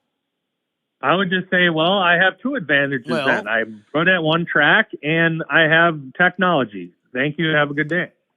Well, at the end of the day, you know, there was some help for me to get over to Perth. That's why I canceled my return flight. I lost like $1,600 in canceling my return flight because I just went over there for Premier last year. And then once the Callum deal, I booked my ticket before the Callum deal even happened. So I was going over there for 10 days. And then I started talking about the Australian stuff after I booked my ticket and all my return flights and everything. And then once I did that, I started talking about the racing over there, and I talked about Callum, and that's when the Australian track to fucking PA happened. That's when Kevin Fry messaged me. That's when all this started putting together. So when I got over there, obviously I was scheduled to come back. I had my rental car. I had everything scheduled. But then everybody in Perth's like, well, come over here. Callum was like, hey, man, you helped me get this ride. I want you to check out Perth. I'm like, okay, fine. That's cool. So I can't, like I said, I lost like $1,600 in the deal, but they helped me get over there to check out the track. I got over there. I stayed in their shop. It was nice. It's not horrible. But they let me use the vehicle. One day I filled their gas stations over there are weird. First of all, Spike. They don't have like a diesel pump and a gas pump. They have like all of it together. So it's like weird. And they don't have trucks that are diesel. Like there could be like a regular vehicle that is a diesel vehicle. And so one day I accidentally put diesel I put gas in the diesel vehicle. Shit. Yes. And I'm driving down the road, and all of a sudden there's black smoke, and the vehicle dies. And I'm like, what the fuck just happened? Right. And I'm sitting there on the side of the road, and my life is flashing before my eyes, right? I mean, I'm going to the racetrack. I'm on the side of the road. I can't start. And I'm like, it just hits me. Look, they got diesel vehicles over there that are the size of fucking Ford Rangers. Like, you got to understand. Like, they're Ford. Look, you know how we got a Ford F-150 Raptor? You know how we got Raptors that are F-150s? Yeah. Their Raptor over there is Ford Ranger Raptors. That's like their top-of-the-line vehicle. Right. So it's like a mid-sized vehicle. There's no fucking Ford Ranger Raptors over here. So it's like odd for me to be in a little truck and it not take gasoline. So it's a diesel mini truck. Yeah, it makes no fucking sense. That's so foreign to us, right? So this happened to me. I'm just saying, like, is it a known confusion that an American could get confused at the pumps? Is that a thing? Right. Yeah, so these things happen naturally. Like, yeah, exactly. Yeah, like I'd have been like, dude, let me go with you, or I'll fill it up, because if you fuck it up, it's a bad thing, you know? Well, and he was very cordial. He was like, just take whatever truck, this one right here, you can have it, use it how you want. Here's a gas card. There was nice things. I wasn't being treated unfairly, but I'm only saying this because after I said what I said about, you know, I almost had a physical altercation with him. I said there was no agreement in anyone's defamatory statements of you. I like, if you go, I'd have to go. I could pull it up, but I don't want to. Regardless. What happened to the truck, by the way? Was it destroyed or what? After I said, we're into the conversation here. I said there was no agreement in anyone's defamatory statements of you. He said, yeah, but to make a video and make more people believe it is very disappointment from when I helped you out, mate. Cost me money to sort that car out when you put the wrong fuel in it. Cost me money to help you out. And you do something like this?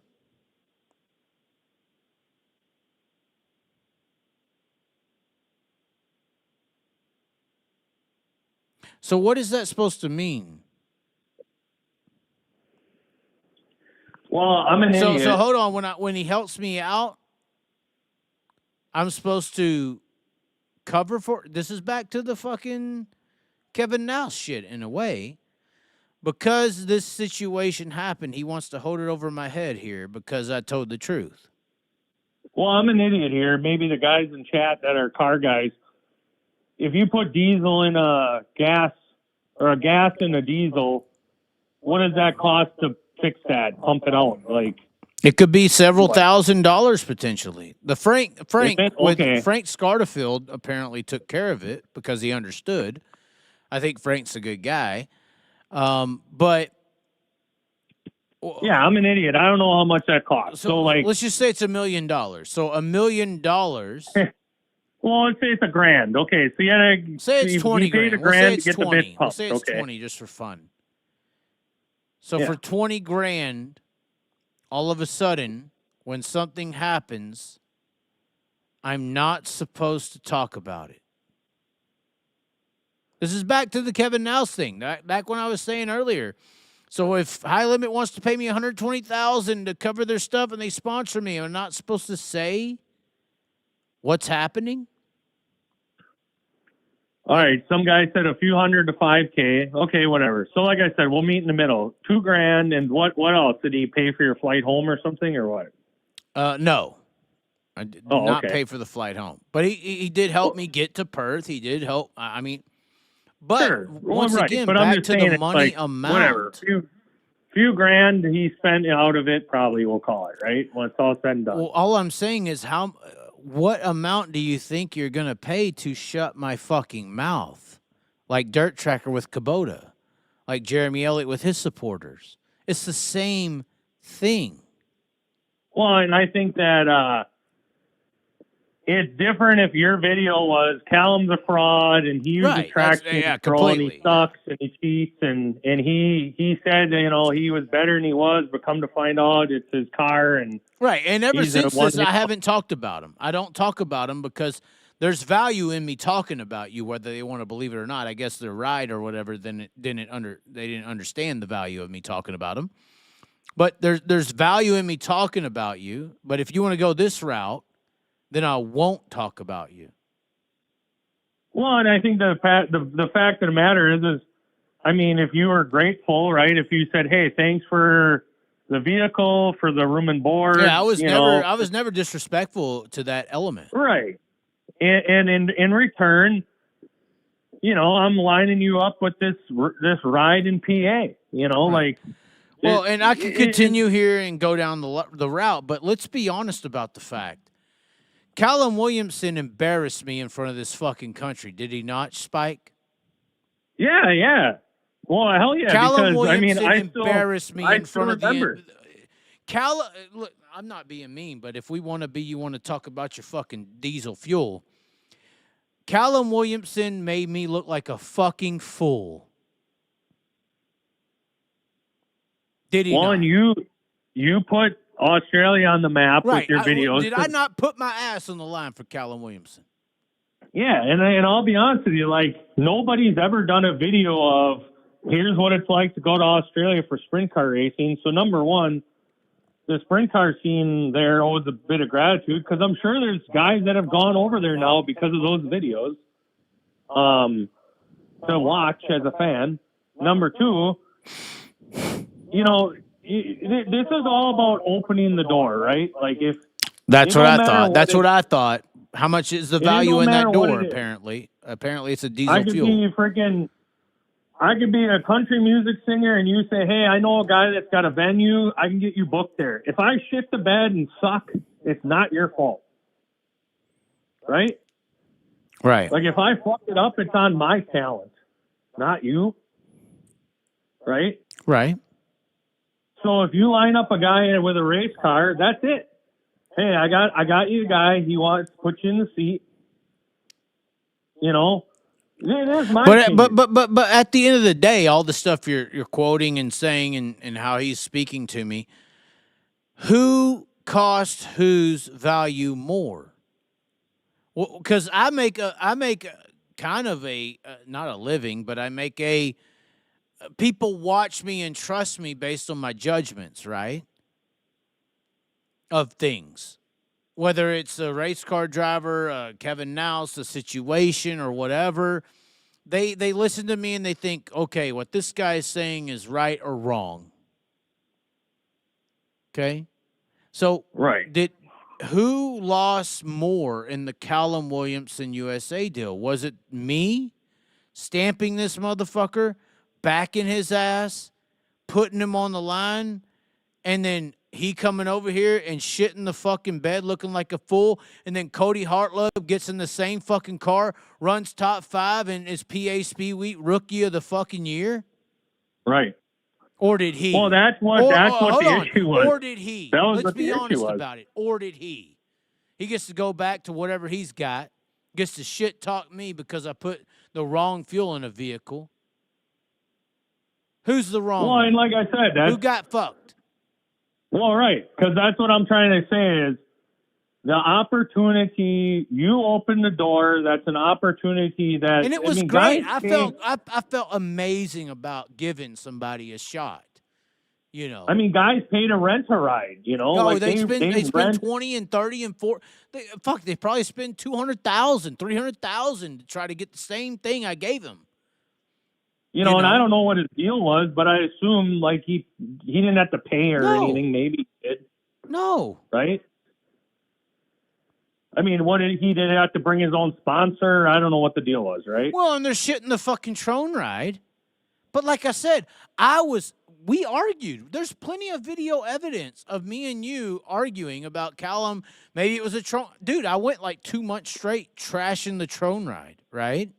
I put my ass on the line. That's why I was like, dude, guys have won with this car. I put my ass on the line when he was over here, trashed the Trone ride and Kevin Fry for not giving Balls a shot, you know, and then it still went south. I put my ass on the line through my own personal supporters like a Kevin Fry, who I helped get him a ride in. I halfway trashed them, and then once fucking Callum leaves, they put a fucking Cody Hartlove in the car. Right. And he goes out there, runs top 5, and almost fucking sets the world on fire. Sure. And that makes me look like even more of a fucking idiot. Well, and I just think that part of the deal for you is you promoted the shit out of the guy almost to a fault because you really fucking fought for sure. Like he was gonna a big deal. Right. And so then after I get embarrassed in front of this fucking entire country in sprint car world, when he gets fucking tacked over there and the traction control goes south, I present a scenario where, hey, this is what happened. This is what I experienced. This is what people said.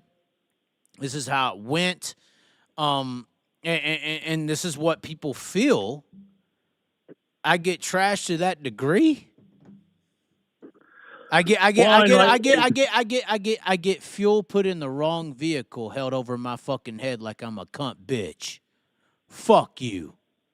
That's where I'm at. I'm not. Hey, hold on. I'm not a little bitch that you could put Kubota on and I say what you want. Right. Well, and I'm just saying it should be two different things. If that was a big issue for him, he should have said, "Hey, we need to figure out a way where you can cover the cost of this or something," right? Like if if that was a big issue, this fuel in the vehicle thing, then fucking be a man and say, if I'm Callum, I'm going to be a man and say, "Hey, bro, this is separate of our deal that we got working over here with Trone, but fuck, this is going to cost me money or something," right? Whatever. Right. But honestly, if it were me, if it's only going to be like a few grand or something, you know. And you got a fucking $300,000 opportunity? Yeah, I'd be like, well, listen, dude, I'll write it off. I'm just going to take the receipt, put it on the bill for racing, Fuck I it. mean, like, I still talk to Kevin Fry. I can ask him how much these motors cost that he ran through. We can figure it up how much the rent a ride would have cost and everything that was covered. We can figure up how much that meant because I put my ass on the line to the people that provided that. I fought for him. He crashed that fucking car a few times. I fought for him. Yeah, and to fight for a motherfucker like that and for him to do me that way, I don't give a fuck who you are. You could be the best Callum corner in the world. You ain't going to do me that way. If you want to put me to the fucking ground at the bottom, well, let's see how low you can fucking go. Well, and he's no different than a lot of the guys in the sport. They're a little bit. Well, and that's the problem. Then that's the problem. I don't think Callum's that way. He's honestly a good fucking person. And that's why I rooted for him even more than I probably should have.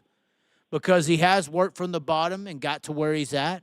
I extremely respect his work ethic and the things that he's done to get to where he is. It's unbelievable.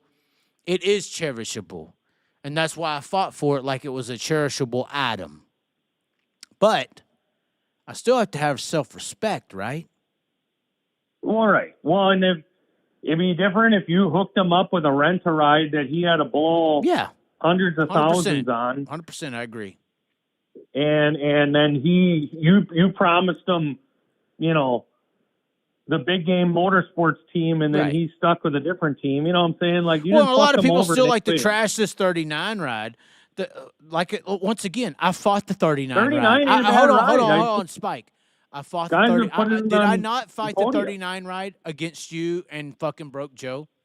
And then Cody Hartlub got in the car the next fucking week and put it in the top 5. And then won PA Sprint Car Speed Week Rookie of the Year. Yeah. Well, I remember that because the car wasn't the problem. It was the driver. Y'all don't think I watched racing. Y'all don't think I watched racing, but the year before I saw Dietz win many features in the Tron 39. He did. And Dietz is the hottest thing out of PA now. And I'm like, okay, this car ain't that bad if multiple guys have gotten in the seat and podiumed it. So, yeah, you come out there and you're in the fucking B main running at the back, and you still want me to fight? Guys are putting it on the scales every week, Tron 39.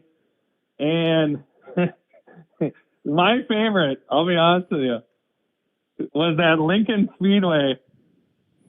And they're just warm up lap for whatever the D main or some shit. And the Lincoln announcer goes, they're just buzzing the track a little, and he goes, and Callum Williamson spun out. It was the funniest thing. The fucking guy spun out on just a warm up lap. It was the funniest thing ever. I was like, holy shit, the dude spun out on the warm-up lap. It wasn't the funniest thing. It was the most embarrassing thing ever. 7 fucking months of planning or we'll call it 3. What was that, June? What was that, June? 6 months of fucking promotion and planning and development going to fucking spinning out in the D main hot laps. Imagine the embarrassment I fucking felt in that moment. I'm the guy in the pit area. Got this motherfucker here from across the world, and he's spinning out in D main fucking hot laps. Yeah. Well, and that's where. What's the value? Hold on, Spike. What's the value on that? Does that pay for the fucking diesel and the gas and all the bullshit? What's the value in that? Well, that's what I'm I don't saying. know if I can put a price tag on that level of fucking embarrassment. You just run your mouth. I got to take a piss. This is bullshit.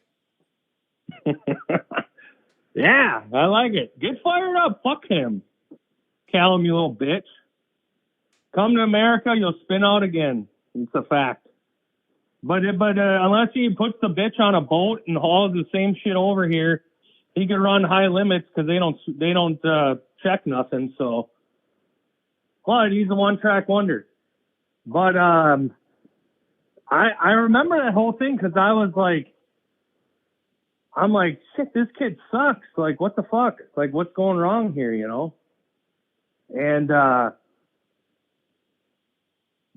here's the problem, though, and this is on Callum, and this is where I say, like, if you're a one-hit wonder, a one-track wonder, and you know that you only race there and you got some technology on your car that makes you better, you pretty much may have closed the door for other Australians. Because now that if this guy's the best thing out of Perth, and that's the best he can do, and then remember the Jock Goodyear and then the other kid that was racing out in California later that summer. Those kids, they pulled them out of the 410s and put them in the 360s because they were like, "Fuck, these guys suck too." The only person I feel indebted to is Jai Corbett. That's the only motherfucker in Australia I feel indebted to. Well, whatever, but I'm just saying, like, he kind of single-handedly made it where if I got the chance to get a C-level American driver versus a A-level Australian, I'm probably going to stick with the C-level American because I don't know if these A-level Australians are really all they're cracked up to be. Exactly. And I fucked them. I fucked the whole country. That's why. I did. I mean, when that happened, when that went down, dude, that's the honest truth. I fucked that entire country because now nobody will ever take another driver from Perth, Australia as serious ever again. What? They took the fucking Brian Brown. They took the Brian Brown and he sucked. There's still people in the comments right now, 39 car is junk. The fucking car, Callum Williamson left the fucking ride. Another guy jumped in, went top 5. Won PA Speed Week Rookie of the Year. That fucking car went to the front when Callum got out. You can talk all the shit you want about that 39. Later. Kevin Fry, I don't know if you and Tron have a relationship. We already went through this. I'm just saying. That fucking Callum Williamson got out the car. Another guy got in and went to the fucking front. That 39 wasn't junk. The driver was. And I can't believe I'm saying this, but fuck it. I guess I put gas in the diesel. It's all part of life, man. And some people, they make their own choices and they can't just stand by them. They have to remember. And that's why I apologize to Jack Corbett. Jack Corbett's a fucking gasser, man. And his daddy, and they work hard. Corbett, they own Gimpy. I got videos from Gimpy. There's some other guys over there that could potentially do better than what Callum did. But because of what Callum did, and I'm the guy out here giving regular guys shots, he fucking destroyed everyone's career and chance unless they're going to suck dick like Jock Goodyear and go over there and be with the Silver Group and put MSDs and 2 triggers under the hood. Well, I'll tell you what, though. That's all I'm saying. That's what I'm saying, though. If you're a Knoxville guy and you know that you are hot at Knoxville, if you go to, PA or wherever and I mean, there's guys that are Knoxville. I made that reference in the video he's so upset about, wants to gaslight me to death about. I made the reference that said, I could pull the video up, but I almost feel like I remember it, even though this was like 4 months ago. I feel like, at least, I said in the video, like, people think Brian Brown cheated all these years because he dominated Knoxville, Sure. Well, and there's a lot of Knoxville guys that when they leave Knoxville, they struggle. And there's nothing against them. It's just a fact. Like, that's just where you race all the time. Right. So, but like I said, he should have known going into it that he only races at one track. He has a possibility, maybe not, of technology advancements. And when you're going somewhere in a car that has none of that tech and it's completely different, it could very, very be bad for you. Well, and it may also close the door for other people. So that's on his shoulder. Right. Well, that's on mine. No, it ain't, because it is, because I'm the one that opened the fucking door, bro. Yeah, but there's a difference between a guy getting an opportunity and another guy saying, this probably ain't a good opportunity for me.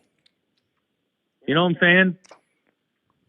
That's wisdom on his part that he didn't apply. I'm glad some people in the chat are fired up. I could get really mean right now. You should get. fuck him. And you know what? If he's pissed about the gas tanks, then say, listen, Chaz, we got to square up about this. No, he's just tank. mad because I held what people were doing. I tried to explain why this was happening. I said, this is Yeah, why that's what people so think he bringing was up shit cheating. about He went to fucking America gas in tank. another car besides the one they think he's cheating in. So when he got back after he sucked in America, they targeted his vehicle because they thought the vehicle was illegal and cheating, and that's why he was successful in Perth, because he wasn't successful in America. That's basically what I said. And that's Good offensive logic. to the point. He's going to gaslight me about putting the wrong fucking gas in a tank and wants to hold everything over my head. And that's fucking fine. If you dominate one playground and you go to the other one, don't be surprised when you come back. They're going to start looking at you a little differently. Somebody just said, quit snorting your Adderall, Chaz. I haven't ever tried Adderall. I know that Adderall is clinical meth. I know there's some drivers that use it. I would love for sprint car racing to test for Adderall usage. Apparently, if you got a fucking slip, you just get to drive as many cars or other people's women as you want. But Adderall, I think, should be tested for. I've never used it personally. I will personally say I feel here's what I will say. If Jai Corbett got the same opportunities as Callum Williamson, you would have had a whole nother scenario in your hands. If Michael Stewart, that's another name. There's some other hitters over there that didn't get the attention that Callum Bring them got. over. Get them over I'm here. just saying, I can't now because Callum wet the fucking bed and destroyed the entire respect for drivers that I may name. So he destroyed my entire reputation. Nah, dude, because listen, I ain't a freaking nutcase like some fans of the sport. And I even knew I'm used to calling out Justin Sanders. Do you know who that is? Yeah, I know who he is. I'm used to propping up Justin Sanders drivers. And he's a baller, man. Right. I'm used to propping up fucking winners. And that's why people listened. Let's go through your list, right? I don't think there's any guy out there that right out of the gate was, that they were doing a damn good job. I mean, hell, even little 15-year-old Tim's like top 10 in the Outlaws first two races as soon as he turned 16. I did right? prop up Tim's, obviously. But it took a minute or a situation. But he could still rate. It wasn't like he was a one-track wonder. Hold on. If you put Ryan Timms in the David Gravel number 2, he's an outlaw contender. I'll say it right now. I don't give a fuck what you say. I don't care. No, that's what I'm saying is the only one that, look at, you had J.J. Hickle, you had Sanders, you had a bunch of guys. Hickle had success in the 25 when he didn't get wrecked. I mean, Hickle is in Knoxville Nationals, 2-3 years in a row? The first fucking year I proclaimed him, he was in the Knoxville Nationals main event. Yes. Yeah, and then I think the following year too, right? Yes. Or the year after? I know for the first year for fact, but regardless. Yeah. He's done it twice. I'm used to pointing out winners, and that's why people fucking listen to what I say. That's why Kevin Fry, when I pointed a guy out, he's like, let's go with it. Because he's like, oh, this Chaz guy ain't going to tell me a guy's good if he ain't. I've seen all these other guys. If I'm trolling and I got this car and the crew chief, whatever, look at me. Broke Joe, when we were live that one time, it took us 5 minutes to look up Callum's history, and we saw he's only won 2 features in the course of Yeah, but it's months. hard. It's hard, and I argued this, and I still will. It's hard to project what a guy can do. Obviously, now that we got his test results, we can both agree he can't do it, But right? what I'm saying is, I'm just saying we can't project what he's going to do unless he does it, right? So, sure. Well, if I would have been like, y'all would have shit on me on Caleb Henry 2 years ago, but now I'm looking fucking good because he whooped Ohio's ass and did this and that. I'm just saying, that's another guy I brought from nowhere. Caleb Henry got to the Midwest because That's of the 101 boxer car. No, he got to the Midwest because of the same car. Right, this is me and Ryan Timms' guy has an issue. Well, we don't have an issue, but the fucking West River number 10 car didn't hire me, but they sought me out after Justin. And I can't believe I'm saying this. After Justin Sanders turned down the ride to come to the Midwest, they asked me while I was in Chico, California, what's another driver you would take? And I said, let me watch a couple nights. And I watched a couple nights, and I said, honestly, the best driver I see here is Caleb Henry. I approached the Caleb Henry pitting area. Mike Henry, y'all can say this isn't true, but it's what happened. I said, hey, I got this team from the Midwest. They run Houston's. They run here, there, and that. They would like, Justin is who they would like. Justin saying no. I think this could be a thing. I like y'all. Y'all really put it on the Outlaws. He was looking really good. He looked very fast. I looked him up. He ran Placerville very well. Very similar profile to Justin Sanders. So I was like, okay, if Justin's out, okay, maybe this is a 2 or a 3 option. He came to the Midwest, ran the 10 car, didn't go good at all. It didn't work out. He was up front, but he wrecked the car. Situations didn't go very well. It fell south, and I heard that there was some verbal issues. Obviously, when things don't work out, people get heated, they get mad, they get vocal. I don't like that. Some people see it that way. That 10 car for Caleb Henry fell apart. He found other avenues. The next year, he comes back, 101 car, like you're saying. Did very well. Did good. Exactly. But initially, it looked like a fucking bust. Initially. I believed in him. Well, okay. Well, I did too. That's why I picked the motherfucker. When I roll, I still think that Carson Bowden's potentially the best 14-year-old sprint car, 15-year-old sprint car driver in the country right now. But nobody's going to believe me now. Why? Because the last national fucking driver that I promoted to the country and was going to give opportunity to was fucking Callum Williamson, who came over, got in a 39 car. Everyone doubted it. He sucked. Okay, the car sucks. He leaves. The car goes to the fucking front. Yep. Not your fault, though. You know why? It is. Because if there's a driver and a car owner and they look to you for a connection, the connection is still on them to do their homework and figure it out. Like I said, but that's what they're paying. That's what they're not paying me for. I should honestly start a Jerry Maguire agency. Well, if they were paying you, it'd be different, because then it'd be like, listen, you fucked us and we paid you. Well, I will say the Caleb Henry deal, I did get a hotel room and a couple $100, but yeah. I mean, and technically, right? I mean, this is where Callum's mad at me, is because, we gave you a flight out and all this stuff, although it was already done. But they're saying we gave you all these things. We let you have a pass on the gasoline diesel, so you're a bitch, I guess. You can't say what you think on a camera. I don't know. I'm trying to figure it out. But this, you started this out by, what's the deal with you and Callum? This is my deal with Callum. I'm not going to give you all this, and then you give me a few things and let me drive your car, and I fuck up a few times.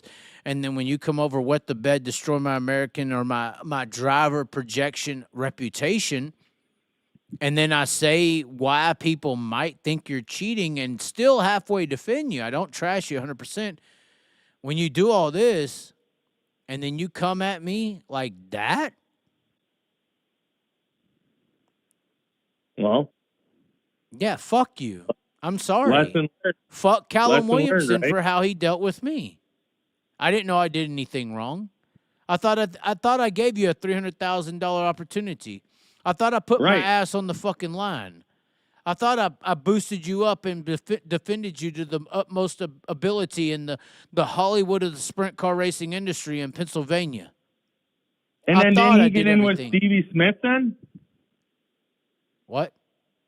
Didn't he get in with like Stevie Smith? They're all pals now. Oh or yeah, something? yeah. No, of course. I'm the odd man out. Oh, he found buddies. He's coming back. Oh yeah, I'm the piece of shit fucking asshole. Yeah, after all this, yeah. Right. So okay, that's what I'm saying is you open a door, the motherfucker walks through it and falls on his face. Is that your fault? I just put gas in a diesel truck that looked like a fucking Ford Ranger. One, like I said, that should be a separate situation, not bearing on his successes. I thought the situation we're talking about is what's the deal with me and Callum. But if you want to talk about something else, okay. No, I'm just saying, like, he shouldn't hold that against you. Like, that has nothing to do with him fucking up in America. Well, but it doesn't have anything to do with him being teched in Australia either, right? So I guess he's right. Right. They're all irrelevant things, but he's being a female and he's trying to tie it all together. You know, let's bring up past memories and hold it against you. Mistakes, right. Gaslighting. This is what the actual definition of gaslighting is. Yeah. Well, and dude, you could pay him back for whatever repair he had to do to it, and he still would probably hold it against you. Oh, 100%, yeah. You know, but then I could message Kevin Fry and ask him how much did all this cost, and then he needs to pay me. Then he needs to pay me. Did he blow any engine? I'm really thinking about going the agency route because these motherfuckers ain't gonna have me sit on here on the camera and give them opportunities that are worth this amount of money, and then come to me and act like I ain't gave them fucking shit. They ain't gonna do this no more. I ain't gonna get treated like that no more. That Callum deal, honestly, placed a value on what I'm doing here. Well, I told you that a few years ago. You were probably drunk, but you didn't listen. I ain't gonna let these motherfuckers come over here and me give them $300,000, $400,000 worth of opportunity and act like I ain't gave them $50. Well, yeah. Well, that's what I'm saying. Is I told you that a few years ago. I said you got an eye for the talent, and you're able to open the door. I mean, fuck. I mean, even if I had an eye for talent, I don't know who the hell to call and all that. You know who. You got everyone on speed dial. Right, but you know I put in the work to build that. You know, right? They ain't gonna fucking define my fucking worth based on if they're cheating in Perth, Australia, or not. Mm-hmm. And based on the fucking highway, and based on Kevin Nouse, maybe that motherfucking 3 is cheating. You want me to jump on that train and start tooting that horn? Well, and that's where I said he should have said to you, listen, I appreciate the opportunity, but that's probably not something I need to do. That's called respect for people that ain't got money. That don't happen much. You know, he should have said, yeah, I'm kind of one-track wonder here, and I got some tech advantages, so, you know, I'm just going to sit here with the fucking fat girls that blow horns, you know? There ain't much respect for people that don't got money. Well, there's a victimhood, right, of these... Right, it's a victimhood mentality, correct. It's very feminine. You were correct in that assessment. Well, I mean, I've dealt with drivers that I've sponsored, and some have been wonderful to deal with, and some of them, I mean, one guy, I mean, I was trying to pay him for months. You know, I owed him for sponsorship. And I would text him and call him and this and this and this and this, and no response. And then finally, I'm hearing word, oh, yeah, so-and-so said that you never paid him. The fuck are you telling people I didn't pay you when I'm trying to pay you, you asshole? Right. That's the mentality. That's the game, though. That's how they always want that upper fucking hand. It's that status. It's that ego. And, you know, and I squared up with the guy, and I was like, well, dude, this is a year ago. Like, what the fuck? But that's the deal. And this is why it's very feminine. It's not about the physical reality. It's about the emotional manipulation. Right. Well, and 100%. Then it was the whole, well, you never contacted the car owner. Who the fuck owns the car? I don't know. You know? Right. Like, it's just, dude, it's not about what actually is happening. It's about how you feel. Yeah, and I'm like, wow, I feel like a total asshole. Thanks, dude. You know? Yeah, fucking thanks. I put the wrong gas in a car. Fuck you. Yeah. Yeah, well. Yeah, fuck no, like you. I said, that That's gas thing what I say. is irrelevant. Fuck you. I'll That talk to gas somebody thing is else. irrelevant. You know? He sucks. Like, dude, he sucks. Like, if I'm a one-track wonder, I should know that and say, bro, thanks for the opportunity, but I ain't going to fuck around with my reputation and yours and a car Jim owner. McGregor just said it best. He said Chaz was in Australia for 5 minutes, although it was 3 months. He watched Callum beat the best at his home track. Sorry, Chaz, but you chose badly on this occasion. I mean, we all watched him outduel Brad Sweet and Rico. I mean, I was just talking about a race. Things happened. I'm not saying my duration is valuable. I'm saying the impact of what I did was. And for you to mitigate it to and not even just that. I mean, I fought for the motherfucker for, like we said, up until June, 6 fucking months. I trashed a multi-billionaire on my show. I said, put balls in there, fucking fix the car. I trashed their team in an MPA when he got over here and wasn't doing well. I trashed him in defense of him. What'd you say? I remember that. Right. I trashed a billionaire in America. How are you enthroned now? You should apologize to him and I make should. amends. Yes, I've tried to apologize. Well, I haven't got on my knees and sucked dick because I don't do that, but I've tried to open the door to an apology with Kevin Fry and Trone. Yes. You should though. I should. Yes, 100%. Make a video. The moment, make a video. the moment Cody Hartlove got in that fucking race car and went to the front, I should have cried on fucking camera and apologized. I should have trashed Callum. I should have said I was wrong. I should have maybe called the motherfucker a cheater in Perth, and that's why I thought he was so damn good. Make a separate video tomorrow and No, say, I'm cutting this whole segment out. clean. This segment's going to be titled Callum Williamson and the Chaz, What Went Wrong. I'm counting it. Yep, This is 100% 40 fucking 5-minute video because this shit needs to be told. And whatever happens, you happens. Make one that says, The hey, fucking Trone truth. and Hey, I'm sorry, I- and if you guys are good dudes. I don't give a fuck. fuck. Callum Williamson is a good person.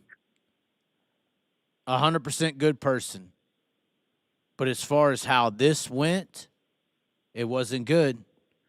And if you want to come after me and talk shit to me and try to project me in a certain way, ask Todd Queering how that worked out. That's what I would say. God's on the truth side. You can pull your money out, throw it on the table, kick me out, defame me, whatever you want to say, and maybe, Spike, you agree or don't agree. But at the end of the day, there's something in this universe, I guess we could call it. That's what they labeled it. There's something in this universe that when the truth gets told, you're fucked if the truth don't align with you. And the truth of this scenario is fucking not right. And this is what happened. I've read you text for text. The reason I read it text for text is because I know if this motherfucker wants to take me to court or whatever he wants to do, here's the facts of what I said. Mm-hmm.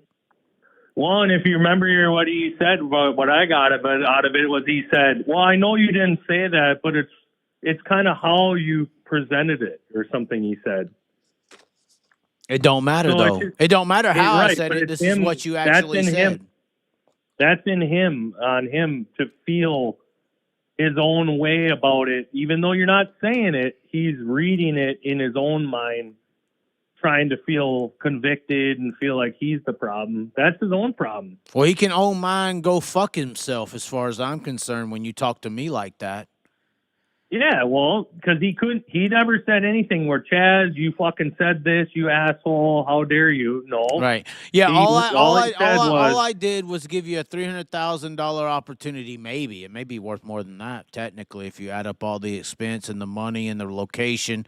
Hold on, because real estate's like location, right? We could have gave him a little 410 ride in Northern California. Would that be as valuable as PA? Or maybe Pennsylvania or Knoxville. Would that be as valuable? Or maybe IRA or Indiana, some bullshit. Would that be as valuable as Pennsylvania Trone car? I'm just saying, well, let's put a value on it if you want to put the value on the opportunity I gave you. And then do you want to deal with me like that? Fuck you. You put him in the big time. You were right. If you said that to me a couple years ago, I'm sorry. That is right. The value, and this is what I try to tell Broke Joe.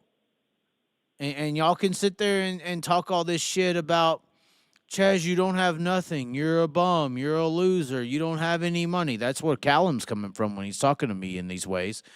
You could say all these things, but if I can move situations that are valuable, for instance, if I'm a real estate agent that can get you in a property that's worth this amount of money, there's a percentage of value that's involved there. And how did I get to that position? Right. So, well, that's a good point. You're like the realtor. Right. So how did I get to that position to be able to offer you something that is that valuable? Yeah, you're showing the house and the person wants to buy it or not. It's up to them. Right. And like I said, maybe I was wrong. I didn't know that you was alluding to that, and maybe you were, and I'm sorry that if you did.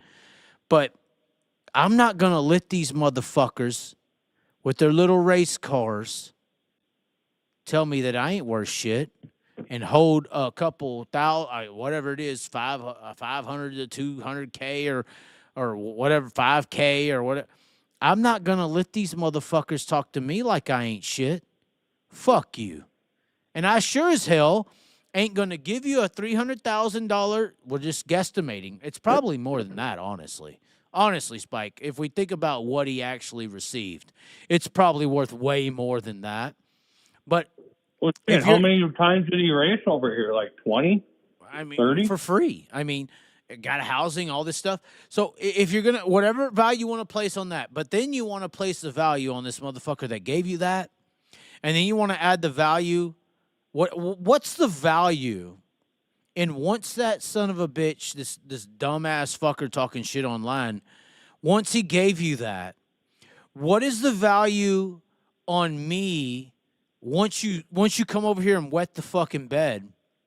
What's the value on me then turning on my show that got you that value and then actually got the connection to this multi-billionaire to give you this money and this opportunity, or not the money, this opportunity that's worth this value amount, then what's the value of this, of me, just me, I'm talking me.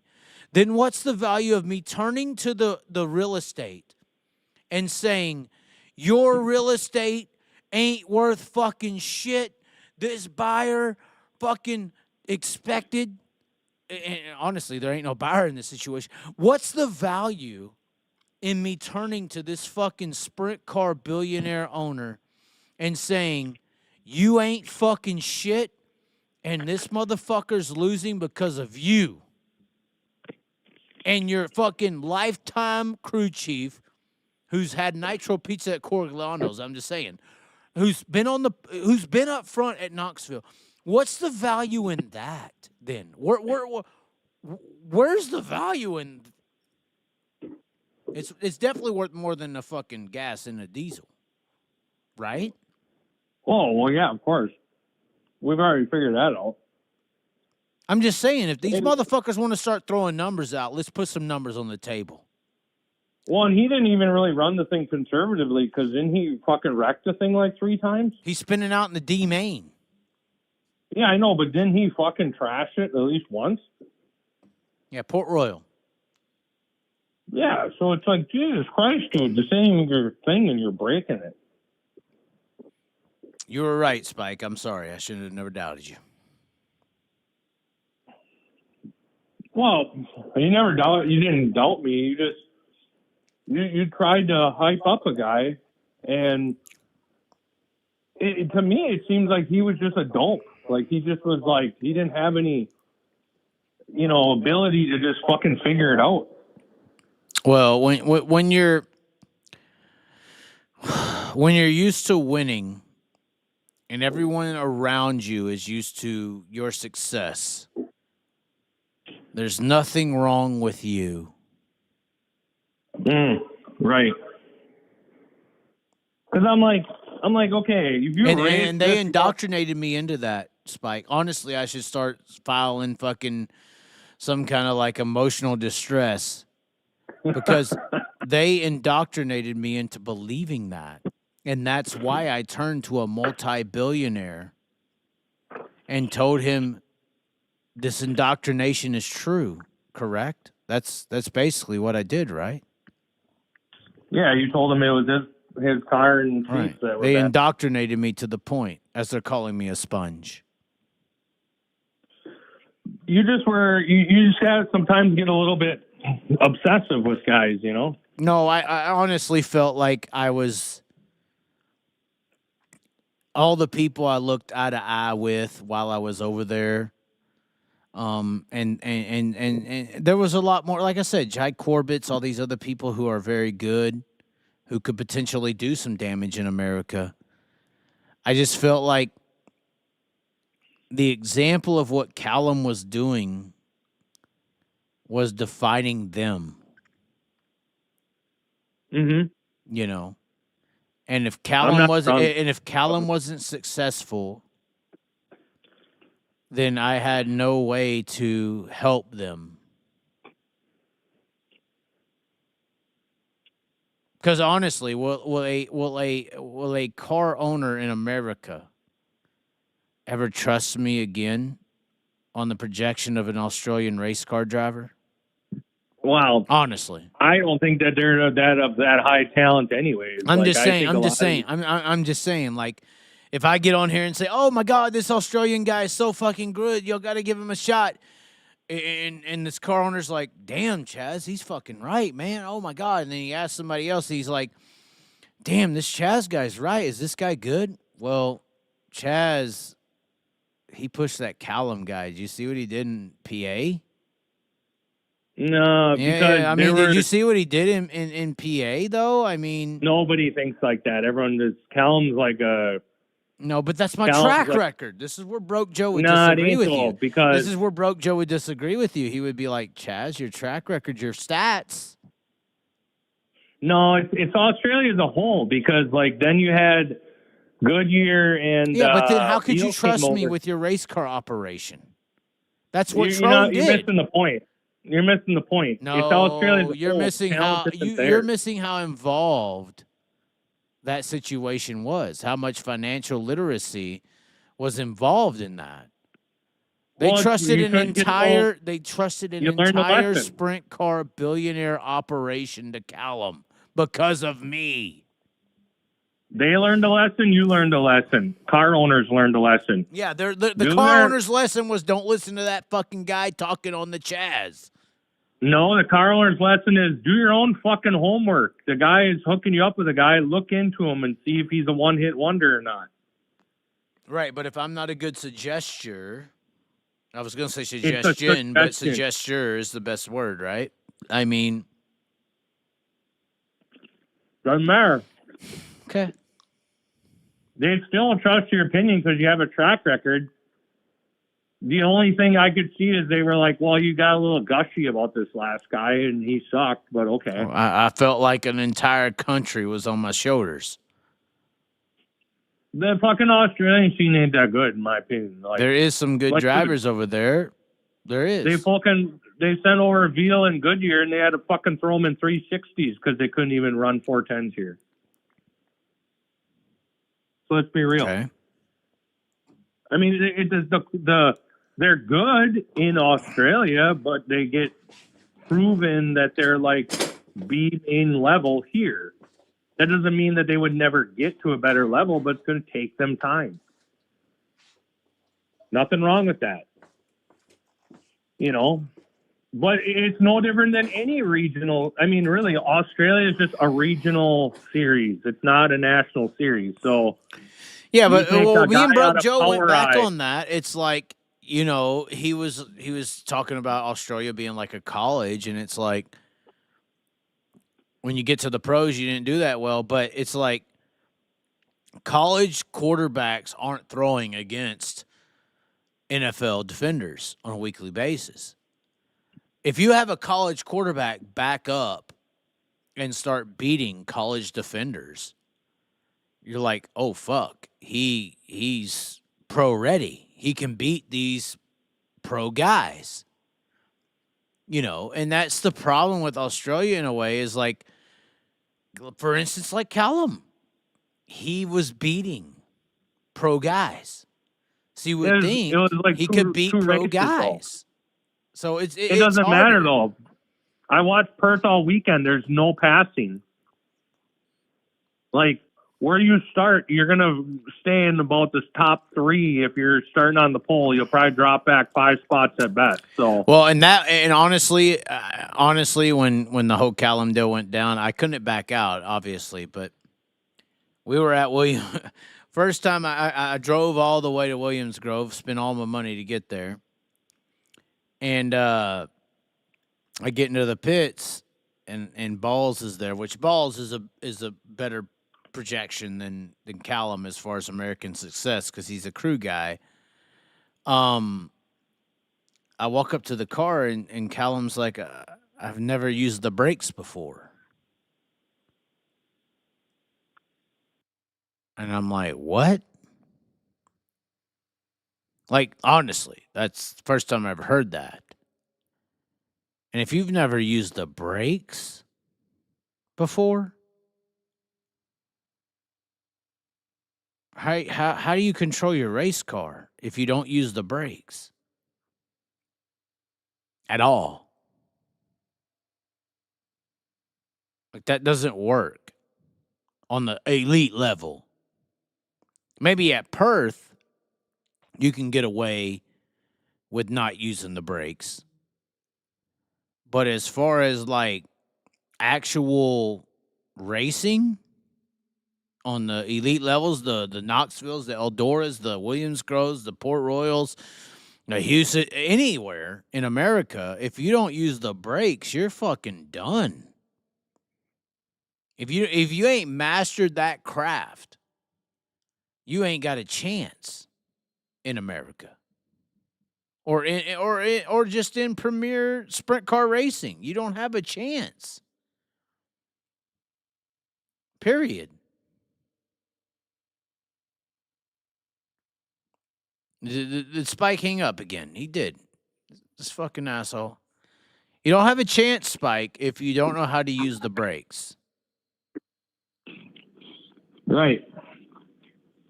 Well, he's like I said, like, you can have the Outlaws race at Knoxville, and Knoxville regulars can compete with them up front in the feature. That doesn't mean that they're ready for the Outlaw Tour.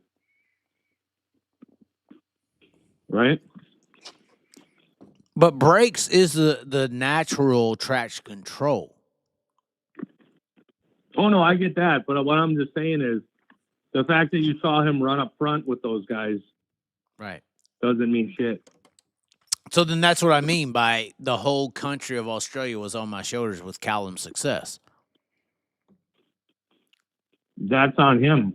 But so he was representing the country, or the guy who got him the chance was representing the country? He's representing the country. And the rest of the guys that have come over here are not good either. Like I said, and these Australians in the chat are cool as fucks. Goodyear and Veal came over here to run 410 series, and they shit the bed so bad they put them in 360s the rest of the time they were here. Jock Goodyear's impact was more impactful than Callum's, to be honest. Yeah, but what I'm saying is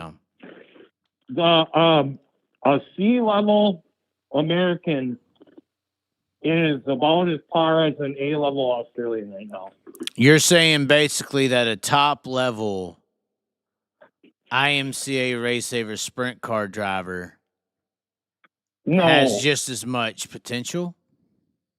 No, I'm saying like 360, like Hank Davis. No, like a top Hank 10, Davis. Hank Davis. Like a guy that's running full time, but is like top 10 in points in America, can outgun the best Australian. Who's better, the best Australian or Devin Borden? Well, like McFadden's Australian, obviously, so he's back there. No, I'm talking about anybody but an American relevant name. Anybody but anyone McFadden? who's never been here. Anybody who's never been here versus Devin Borden, who is a Port Royal Speedway track champion. Borden will beat them all day. So Borden all day. Yeah, because there's a level of competition here versus there. And you're telling me that they use technology advancements that aren't allowed here. I didn't say that. You did. You're lying. You're trying to align with the negativity. You're horrible, Spike. You're horrible. Australia ain't that great. I mean, their swan song guys were, the Kerry Madsons and kind of that class of guys, and they're all getting old, and it's over with. Well, but you're also talking about West Coast guys when you're talking about Callum. That's what Australians would say. You talk about these West Coast guys in Perth, and then you're ignoring like the Victoria guys, or you're ignoring the Sydney guys, which would be like that would be like saying a California guy represents how good a PA guy would be, or a Knoxville guy. Well, like where's Goodyear and Veal and those guys from? Well, that's why I said Goodyear was a bigger example, because he had went all over the country and beat everybody's ass. What's the Speed Week looking like that no one could watch? Like, who's doing good over there? I haven't looked that up. Have you? No, but I'll go on record to say this, and you guys in the chat can disagree. But I would much rather watch 5 nights of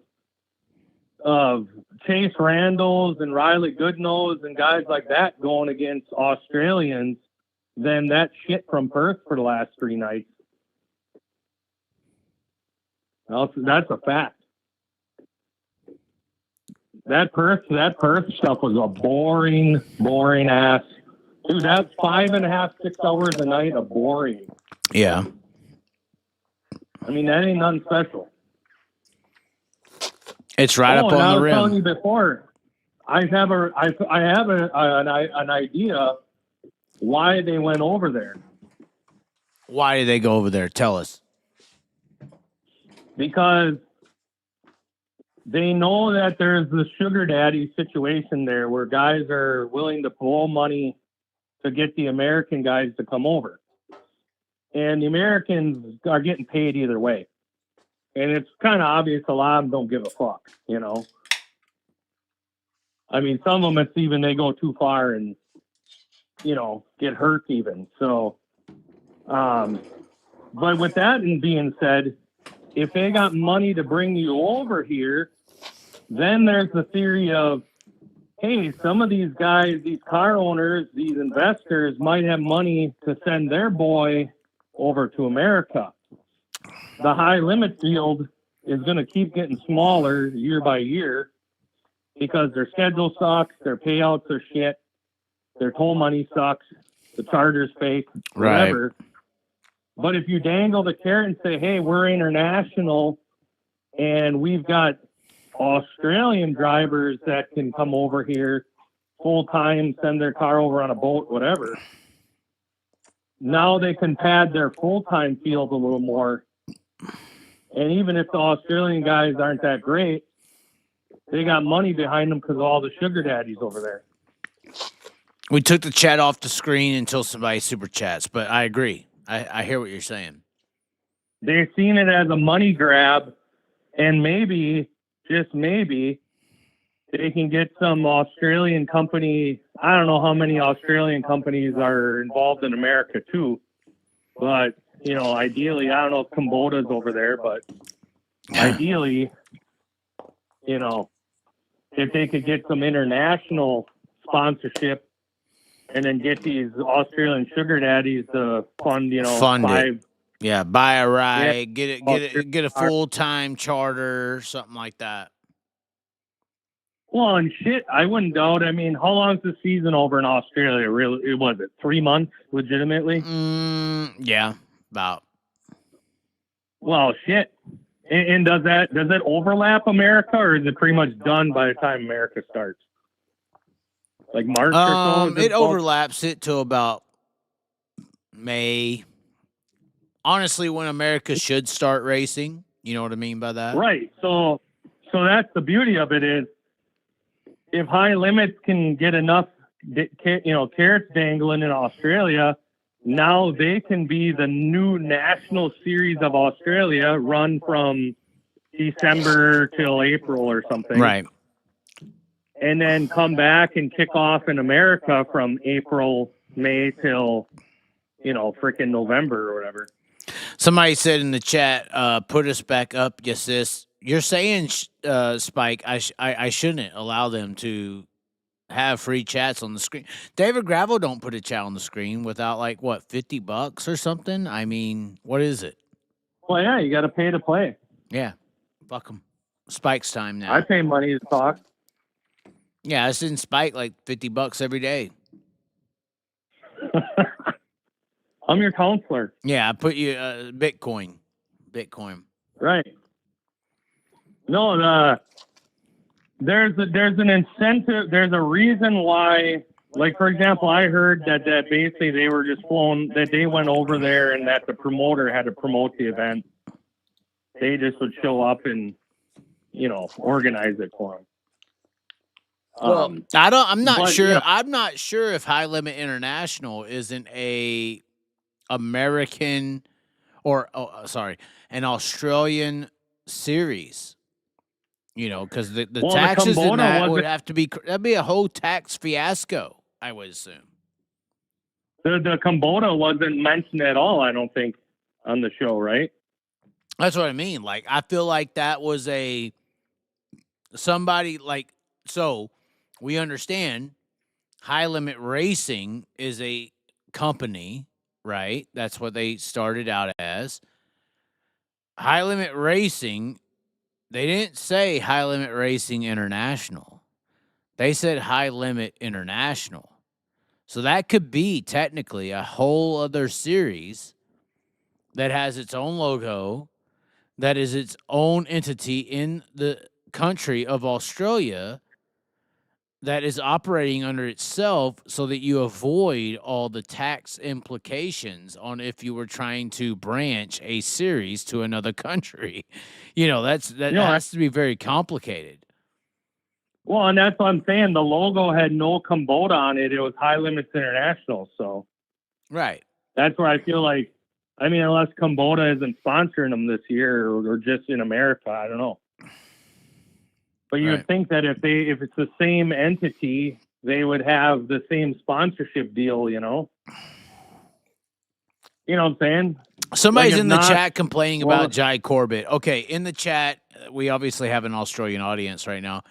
Who's the best Australian sprint car driver? Obviously, I would have said Jock Goodyear, which is why I said Jock Goodyear really destroyed y'all's opportunities more than anybody, because he came over here and honestly, Jock Goodyear sucked. He wasn't. There were local 360 sprint car drivers in California who were better. These Callum disciples, I think, heard you were talking about them. They came in. Yeah, I know, but what I'm saying is Callum's on the there were big time 360 drivers that went to Skagit when Jock Goodyear won at Placerville. Jock Goodyear basically beat a bunch of fucking C-Mainers.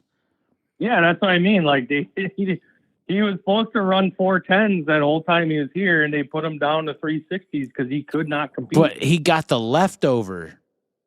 I know. That's what I'm saying, though. I'm not saying, but he beat the best in 360s. I'm saying he didn't do shit. But he didn't beat the best in 360s. No, that's what I'm saying. He did not. That's what I'm saying. So like, then who there's is the nothing notable about those guys. Jock Goodyear dominated their entire country. He even beat Callum at Perth. So who is this? I thought Jai Corbett had some potential. They're saying he don't. Who outside of Jai Corbett, Callum Williamson, Jock Goodyear is a guy? I know Michael Stewart's good, but he doesn't have the resume as those guys. So who is the best? Who would Australia say is the best Australian sprint car driver? I guess would be the question for the Australian audience. I'm curious too, because like I've said, the best A-level Australian is going to get beat by a C-level American. Right. Right. We just saw Jock Goodyear, who dominated their entire country. Jock Goodyear dominated Australia, like destroyed. That's why I thought he was going to come over and just do something similar at least. Their best, their Kyle Larson couldn't keep up with our fucking Montgomerys. Kyle Larson is the best Australian.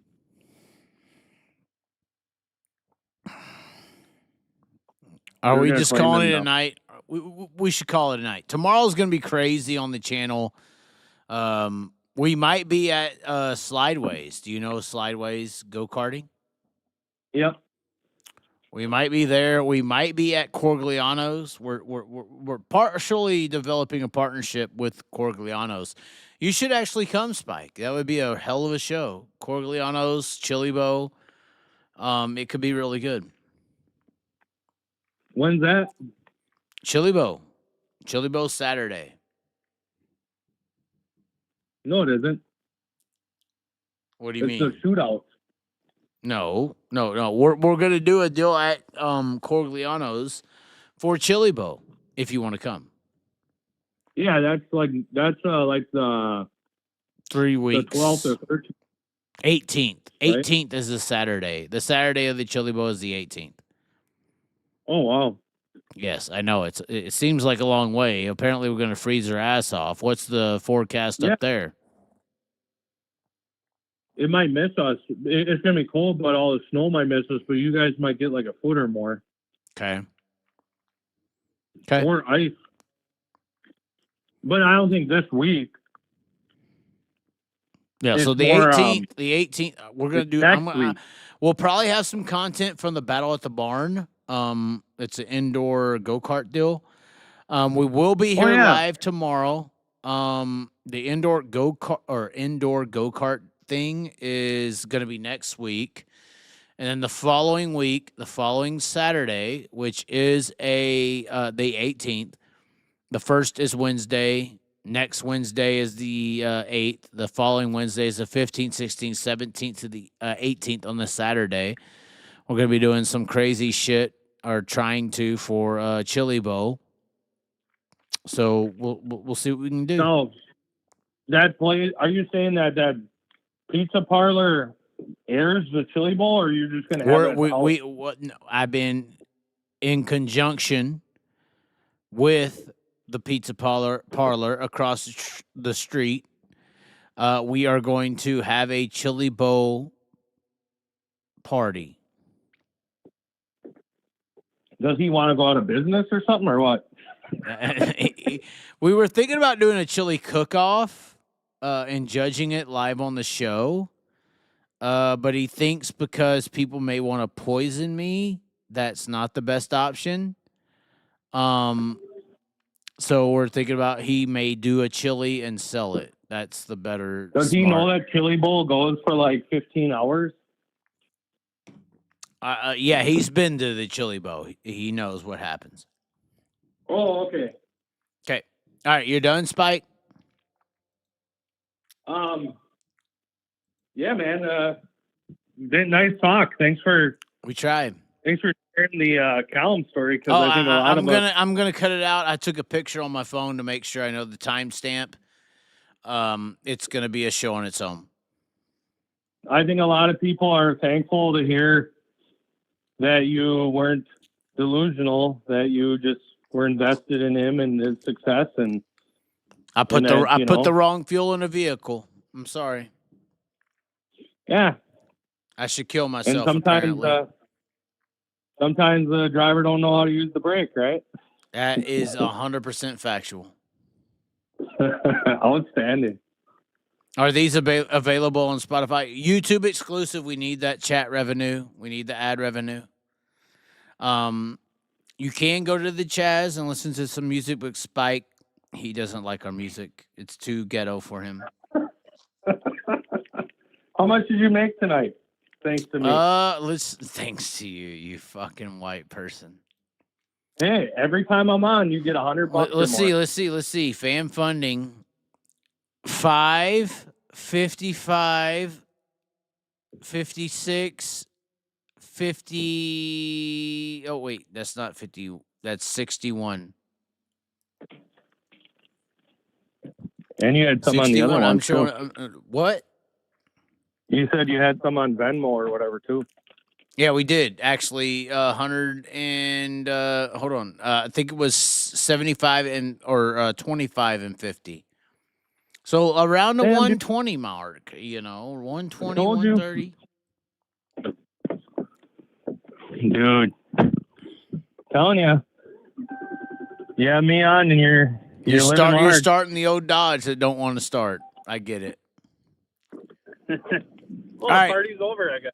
Well, thanks for calling in, Spike. We will see you tomorrow. Will you be here for the New Year's Bash? I know nothing about this. Okay. Well, thanks for your contributions tonight. You going to go live for New Year's or what? Oh, we have to. I don't know where it's going to be or how it's going to be, but it will be happening, yes.